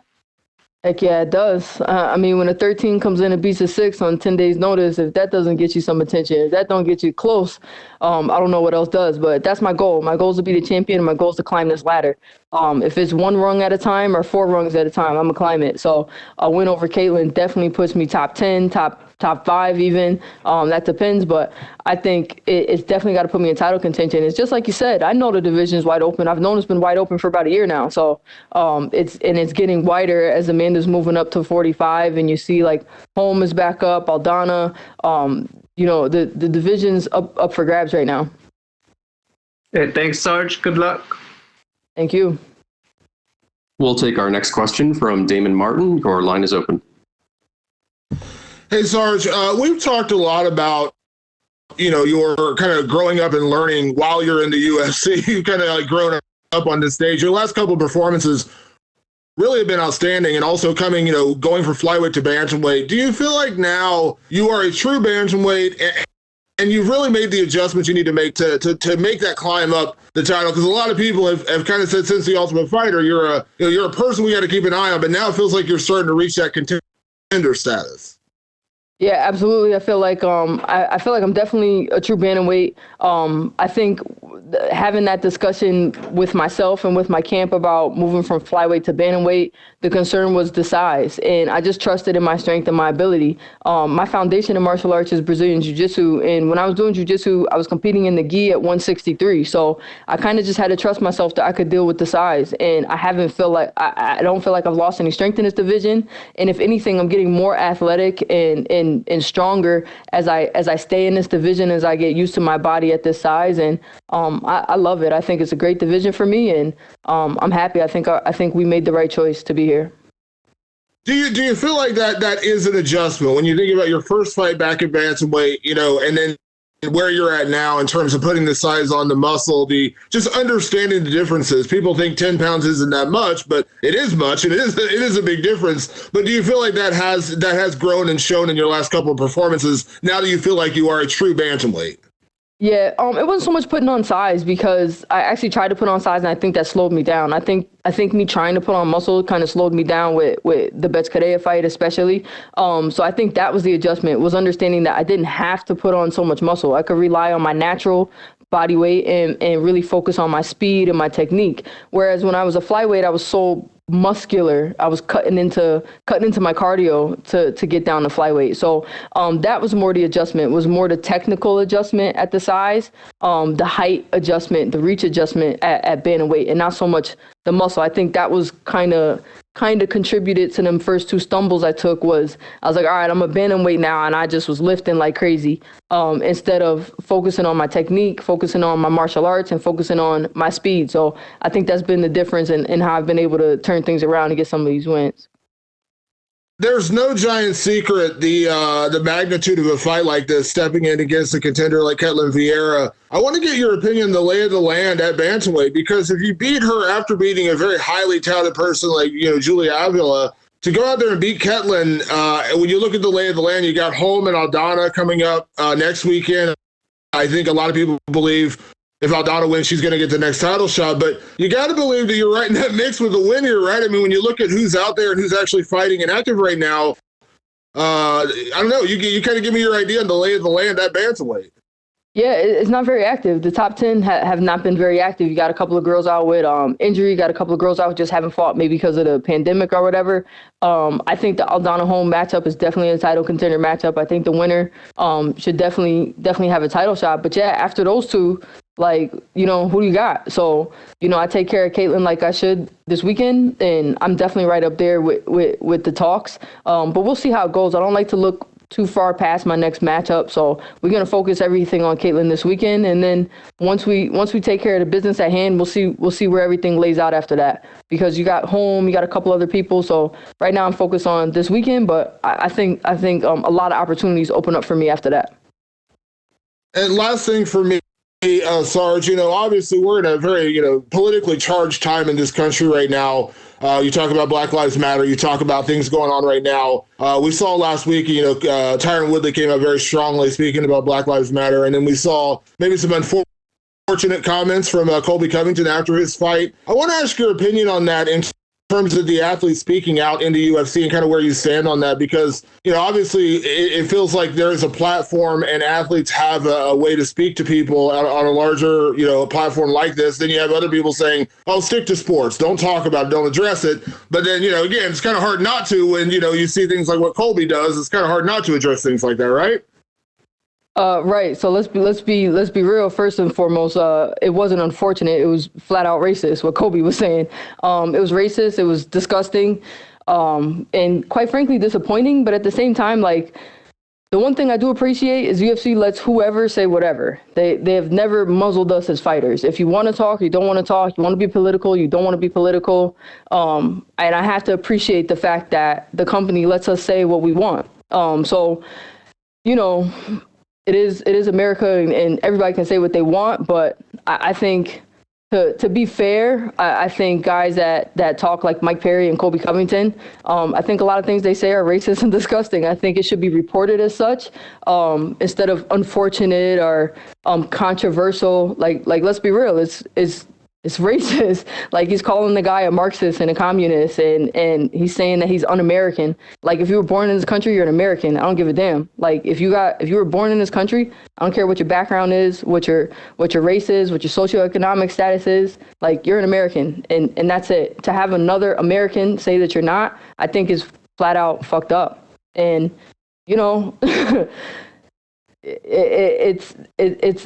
it's more than unfortunate. And I think for us as fighters, I usually don't bring it up. If you ask me, I'll tell you. But I think hopefully the media and the fans will start to recognize that these things are not just sticks to sell fights. They're not just, I'm just trying to sell fights and be cool. Like, it's really offensive, a lot of those things that he's saying. So, but it is what it is. I'm not a guy, so I can't fight him. So ain't much I can do, but answer questions, Yeah. So a follow up on that, because a lot of what, and I hate coming back to Colby again, but a lot of what people think of about him was promotion. He's trying to be that guy. He's trying to be a personality and a character. But when you start crossing those lines, do you feel like that goes beyond promotion? I think so. I mean, why not? Like, if I came out and, if I came out and called somebody, a redneck or honky or something like that, I wouldn't get that kind of, I don't think I would get that kind of pat on the wrist like Kobe got. Like, Kobe's like, oh, like, I think people are rushing to his defense. Like, oh, he's just promoting himself. Like, he doesn't need to promote himself at this point to that extent. Like, if you can say it out and pretend it's a stitch or a show, you gotta, I just don't think playing with something that's sensitive as race, especially in the time frame that we're in, is something that you should use to promote yourself. And I don't think it's promotion. I think it has to come from some source of how you really feel, because if not, you're a terribly good actor. And quite frankly, it's disgusting that people defend them. Same thing with Mike Perry. Like, Mike Perry dropped the N-word all over the place, and he pushed around people and women, and everyone's like, oh, he needs help. Like, no, that's abusive and alcoholic and racist. Like, that's what it is. And I think when it starts to get presented as such,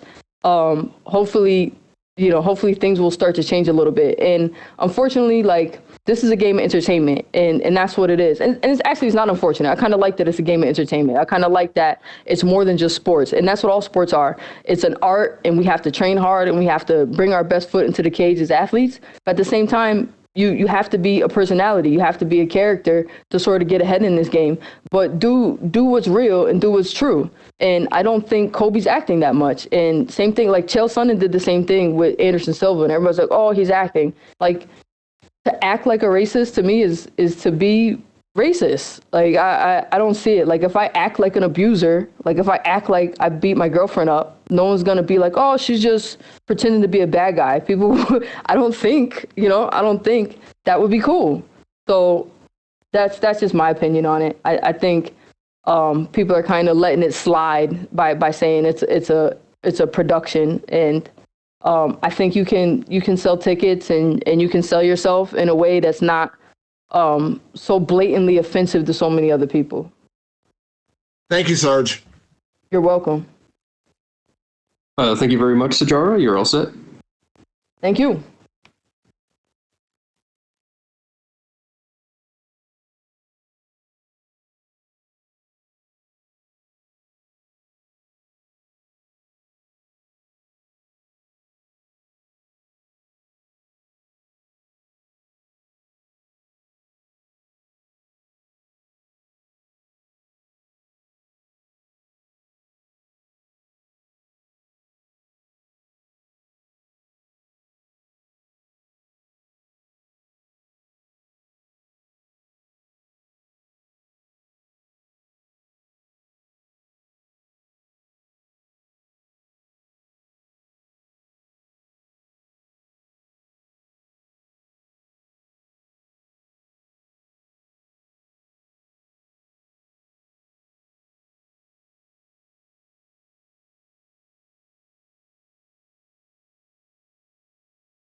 We will be joined next by Paulo Costa.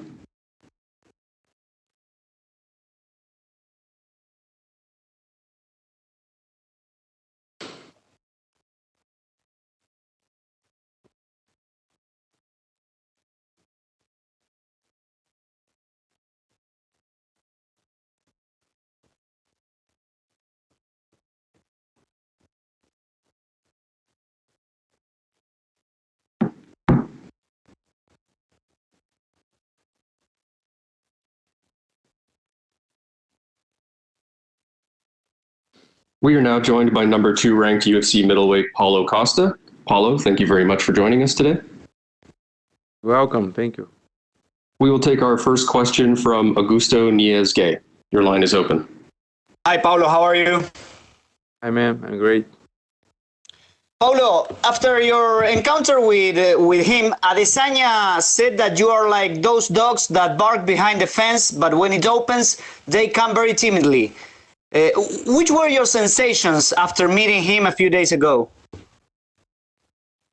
You mean when I met him here on the way hallway?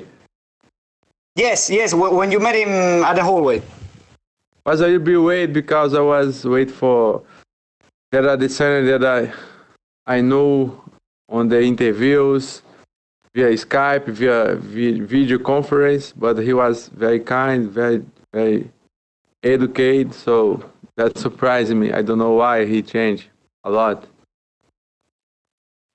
And the people also was surprised because of all the bad blood that were between you two, and to see those images that you were really kind to each other. So what do you think that happened in there? Did he change his mentality? He said that he tried to feel your energy, and how were you? What do you think about that? I really don't know. I'd like to know about him. I do not ask him what happened there. Why? Because he threw his hand to me and to shake his hand, and he asked me how I am feeling on that moment, and so I'd like to know also. Maybe I don't know. Maybe he was doing a fake move. Don't know. And how do you feel for the fight? How do you feel in the middle of this crazy week? Which aspects of this island surprised you the most with all these new procedures that are carrying on? It's different fight on this pandemic, but the UFC is doing a very great work. Everybody is safe, everybody is good, everybody's tested a bunch of times, and this island is beautiful. The infrastructure here is infrastructure here is amazing. I really appreciate. I really love this island. And what is the craziest thing about this fight island? About all this, in your opinion? Make a huge thing like this. A lot of people working together, and everybody's safe. This is the most difficult to me on my eyes. And Paulo, how are you dealing with the time difference and the fact that you will be fighting in an unusual time schedule? Yeah, this is a little bit different. You need to adapt very quickly. And I'm trying to do that. I'm going to bed like a 7. Tonight is not more possible, but I try and go to the bed early as possible. Okay, my last one, Paulo. Which is your prediction for the fight on this weekend? My fight? Yes, your fight. Do you have any prediction? Of course, I will be winner, and maybe by knockout, maybe by submission. Don't know exactly. Okay, do you have any round? Before the third round. Okay, thank you very much, Paulo, and good luck on this weekend. Thank you. We'll take our next question from Chester Liu. Your line is open. How you doing, Paulo?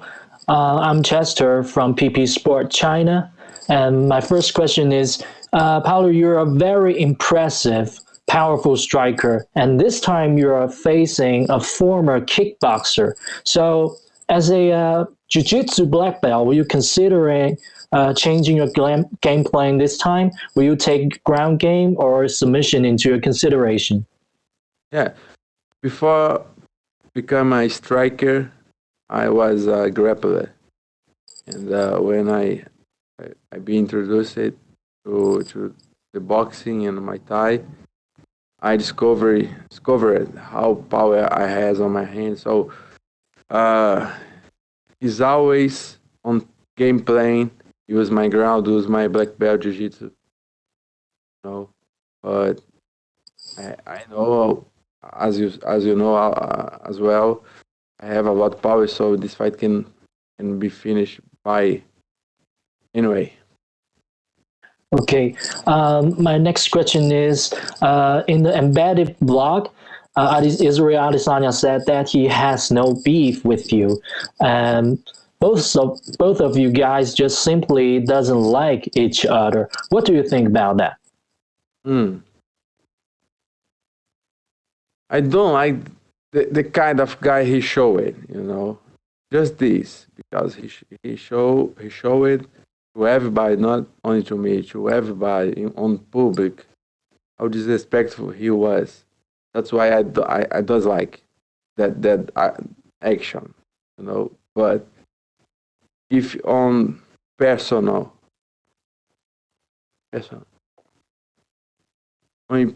but if he on personal with me, when he met him, he was very kind. It's okay to me. No bad blood, no beef. Okay, and both of you guys are still undefeated in MMA. What do you think of Israel Adesanya, his style and his skill?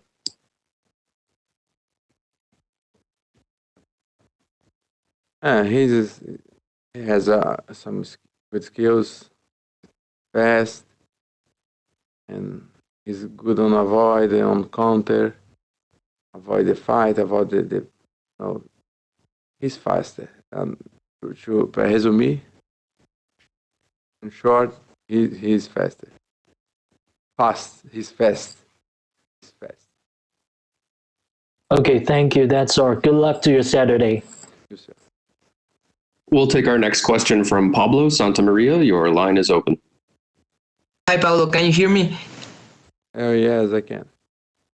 How's been your experience on Fight Island until now? Very nice. Very nice. Everything good. Okay, I get it. A lot of people were surprised because the first encounter you had with Israel was very kind, because a lot of people were expecting trash talk and stuff like that. So what did you learn from that encounter with him? I don't learn nothing. I just think, he's fake. He's a good actor, or he's a fake guy.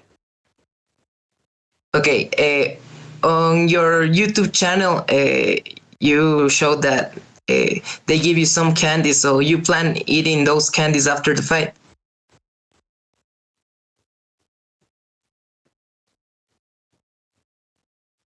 Yes, I plan.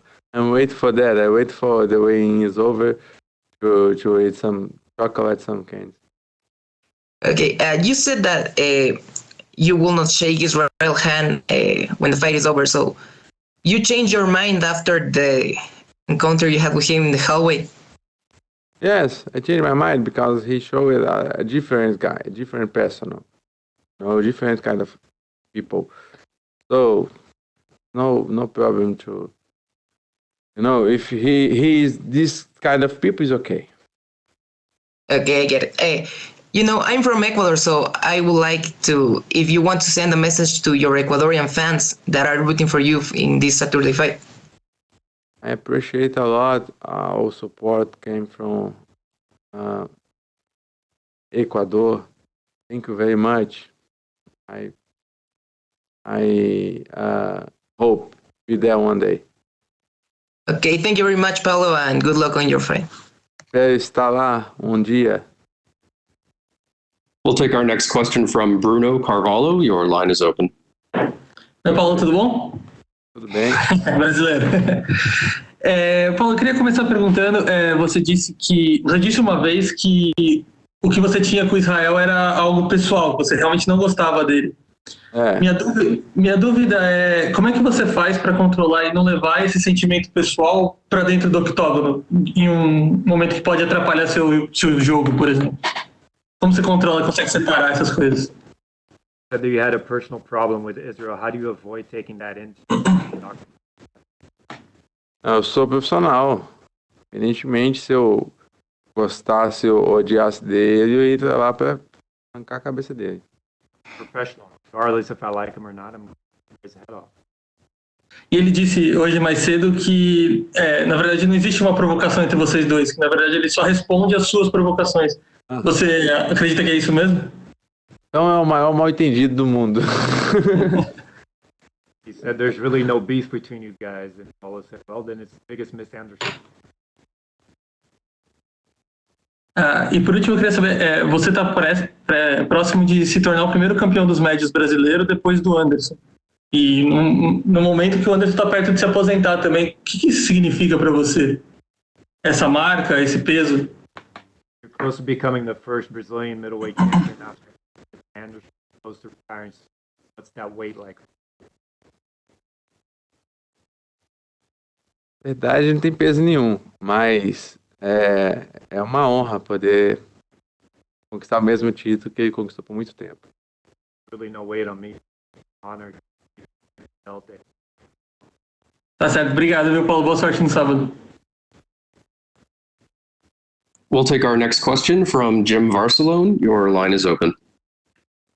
Thank you. Paulo, where did you train for this fight specifically? O Maicílio, Contagem, Brasil, Almadinho, em Borracha. And who's with you for this fight? Who was okay? With me is my team, my coach, Érica Barracin, my brother Carlos Borracha, Badola, boxing coach, and Lucas, Muay Thai coach, my main sparring partner, Vanderlei Toquinho, Muay Thai champion, and Khalid, Ismail, my good friend, guys. And Paulo, well, thank you. Paulo, you have worked with Coach Eric Alvarezson? Yes, I have worked with him for a long time. 3 years ago. 3. What has Eric meant to you in your career? Huh? Oh. How has Eric helped you in your career? Yeah. He brought a lot of experience, a lot of good energy, a very good champion mindset, and he's this kind of coach. He changed you. He helped you change your mindset, your mindset, to a real champ mindset. You know, he also he's very smart. He's very smart on what he needs to do. About the wrestling, help you develop your skills on wrestling, like defend some shoots or present somebody, take down somebody. But he's very smart also on marketing and this stuff. So I appreciate have Eric. And also with Coach Eric. Coach Eric is from South Florida down here, and I'm curious because how did you meet Coach Eric? I met him on TUF Brazil 2013. He was he was invited for Chelsoni, for help Chelsoni on my on another. I was on Vanderlei Silva team. So he was opponent, but I understand how good he was on that time, and I think he too. All right, and last one for me. Education seems to be very important to you. I read about some of your background in teaching Microsoft and Excel, and also doing real estate. How important is it for you? I know fighting is number one. Fighting's your main goal right now. But how important is the education for life after fighting?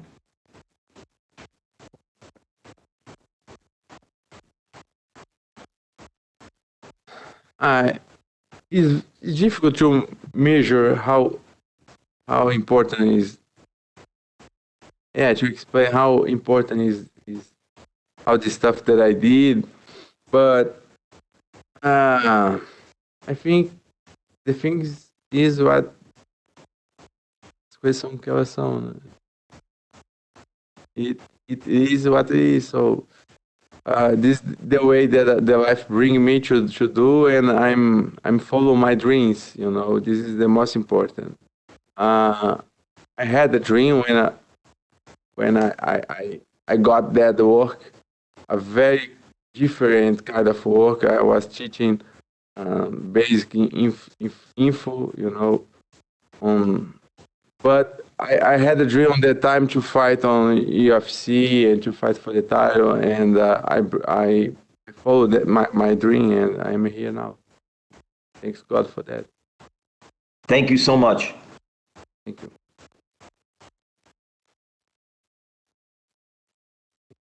Thank you very much, Paulo. You're all set. Okay, thank you, Brad.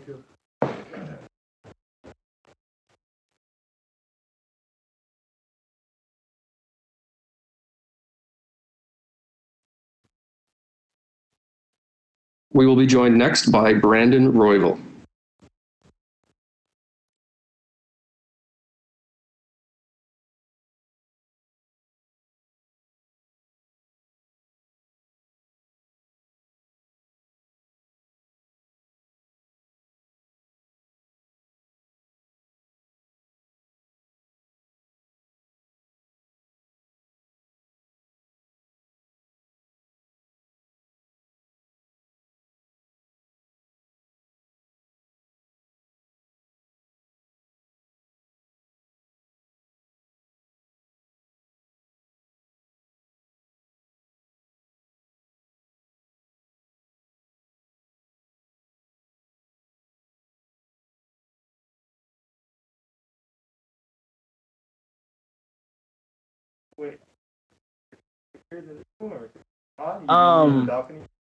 Yeah, it's coming off naturally too, so that's a kind of the cool part of it.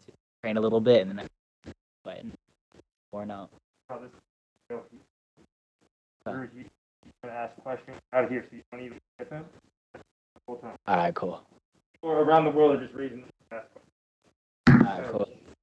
right, cool. Good, Neil. We're now joined by number 9 ranked UFC flyweight Brandon Royval. Brandon, thank you very much for joining us today. Thank you for saying number 9. I feel like that just happened like a minute ago. Our first question will come from Gabriel Gonzalez. Your line is open. Hey, Brandon. A year ago, you were doing your thing in LFA. Now you're on Fight Island. It's your second UFC fight. It's your second ranked opponent. How would you put into words what this year has been like for you? It's definitely like unbelievable, like a dream come true for sure, man. I feel like I just keep getting surprised by it all, and I don't know, man. I was just trying to take in all these moments and enjoy it, man. I'm trying to enjoy it all while it's here, and yeah, man, it's just really surreal to me, definitely. How much does the experience of having fought in Florida with the bubble there help you as you go into everything with the process of Fight Island? Actually, I only fought at the Vegas card, so I didn't have the Florida thing, but I think the Vegas card kind of helps out. And I don't know, man. It's still just something new too, and I'm trying to process it all. And it's more of just kind of, I don't know. It's it's a new place, it's a new thing. So I feel like it's just a little bit different, but it's still just cool and foreign to me, and all exciting for me right now. You're coming off a great win over a UFC veteran, but what did you take from it when you went back to the gym so that you can keep growing and you can keep getting better despite having already a great start in the UFC? I'm still trying to continue to accept it, but just that I belong here, man. That I belong here, that I'm right where I belong, and I'm one of these guys, man. I'm a top 10 fighter. I deserve to be climbing these ranks, and I deserve to be here. I feel like that's the hardest part for me to accept is that hey, you deserve to be here. I didn't take an easy route to get to the UFC at all. So now that I'm here, and I want to be here, and I want to be here to stay, and I want to make a name for myself, and I want to just show my worth out here, man. Show what I can do. Does it add any extra motivation knowing that he's coming in with his teammates to run the show on Saturday, and you're looking to spoil all that? I mean, I don't know if it's motivation because, like, I don't know. I feel like in any other like kind of form or situation, I'd probably be going for the champ. But like, it'd probably be beneficial to me if I mess up the champ's night right before he goes in there. So like, I don't know. It's not like motivation, but it is like one of those things where it's like I'm gonna try to have to mess up the champ's date right before he goes out there and fight. So yeah, a little bit, man. And it's like I don't know. It's like high school, man. I see all they're here with the whole entire team, bro. It's like you're watching all the cool kids walk by, and like I watch all the city kickboxing dudes walk by with like a whole gang of them, and I'm walking by with me and like two of my cornermen, and I'm like, damn, there's the cool kids, and like I want to be like, hey, yo, Adesanya, can you sign this? Can you do that? But I'm like trying to play it cool too, you know. I hear what you're saying. Final question: what's your assessment of Kai as an opponent? I think Kai's a great opponent, man. I think he's a great fighter, and on the Ultimate Fighter, man, I think he was probably like one of my favorites on the whole entire show. So I don't know, man. I'm big on Kai, man. I like him. I like his style. I like what he brings. I think for me, man, I think that he's a good matchup for me. I think that he has a lot of little bit, not like I guess basic kickboxing. He's really good, really technical, but he's not going to keep me guessing or anything. I feel like I'm going to be able to see everything he has coming because he is very traditional kickboxing type, boxing type, and I feel like he doesn't have too many surprises out there for me. Gotcha. Hey, thank you and best of luck. Thank you, man. I appreciate it. Thank you very much, Brandon. You're all set.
We will be joined momentarily by Zubaira Tukhogov.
Like this?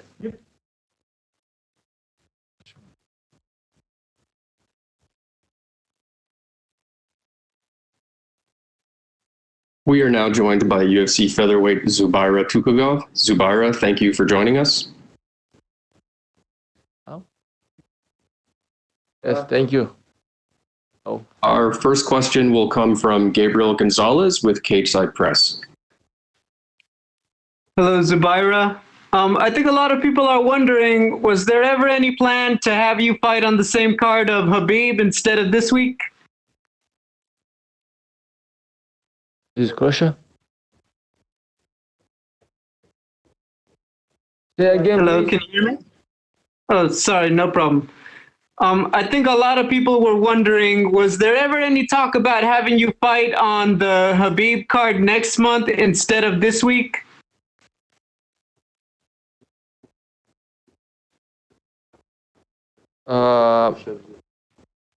Okay. My English sometimes not good. I'm sorry, guys. Yes, of course. If we fight same card in UFC, Habib, Islam, everybody, yes, sometimes it's good. Sometimes no good because we need help. We need help each other. Now I fight Habib Islam. Come to Abu Dhabi, help me. After my fight, I going to help his fight, Habib Islam. We need help. If we fight one same day, we don't can help each other. This is your second. What? Go ahead.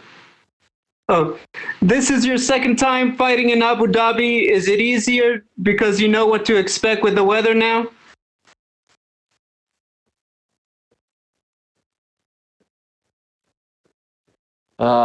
Yes, for me easy fight in Abu Dhabi because I don't need long time fly, just 5 hours in Moscow to Abu Dhabi. I like here people. I like food here.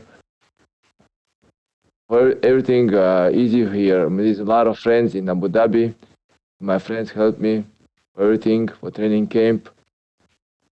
Yes, I like fight here, Abu Dhabi. What do you think of Hakeem as an opponent?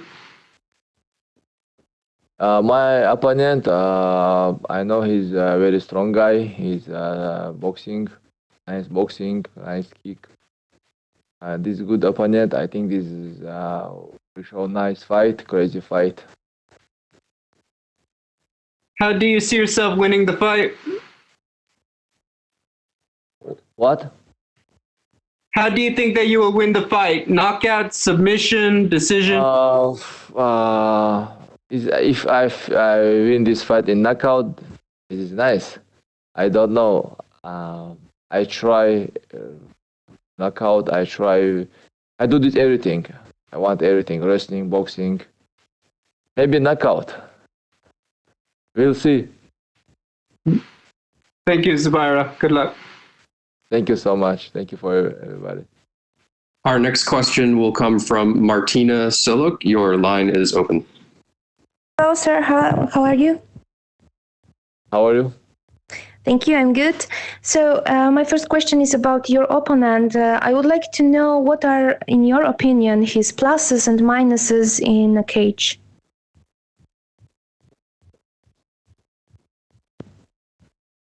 I don't know. He have very good walk and wrestling. Sometimes too much stay. I know I'm fast. I have fast hook, fast boxing. I think I'm better in boxing with him. Okay, and last one from me. In Poland, we have like a national sport, soccer. Do you think that in Chechnya you can say that the national sport would be MMA or maybe something else?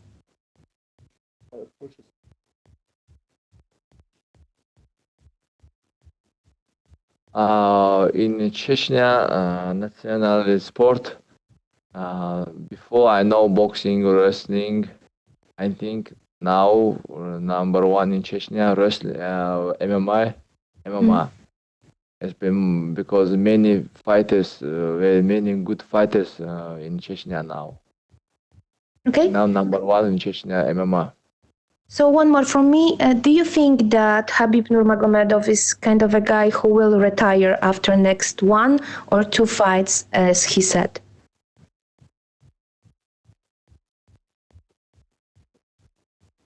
No, I think he after fight more.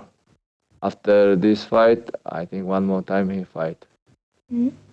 I know more talked about this Khabib.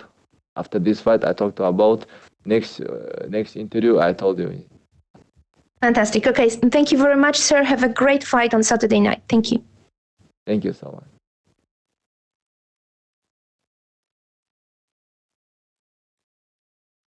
All right, thank you very much, Zubaira. You are finished. Finish? What covers? Thank you, Zubaira. You are finished.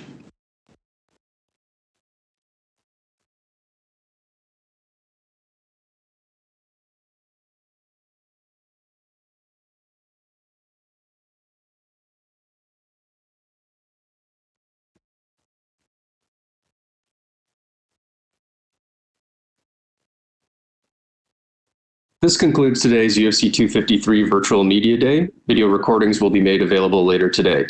UFC 253 takes place Saturday, September 26th from UFC Fight Island on Abu Dhabi's Yas Island. The pay-per-view main card will begin at 10 p.m. Eastern, 7 p.m. Pacific, exclusively on ESPN Plus in the U.S. First bout is scheduled for 7 p.m. Eastern, 4 p.m. Pacific on ESPN2, ESPN Deportes, ESPN Plus, and UFC Fight Pass. Thank you for joining, and you may disconnect.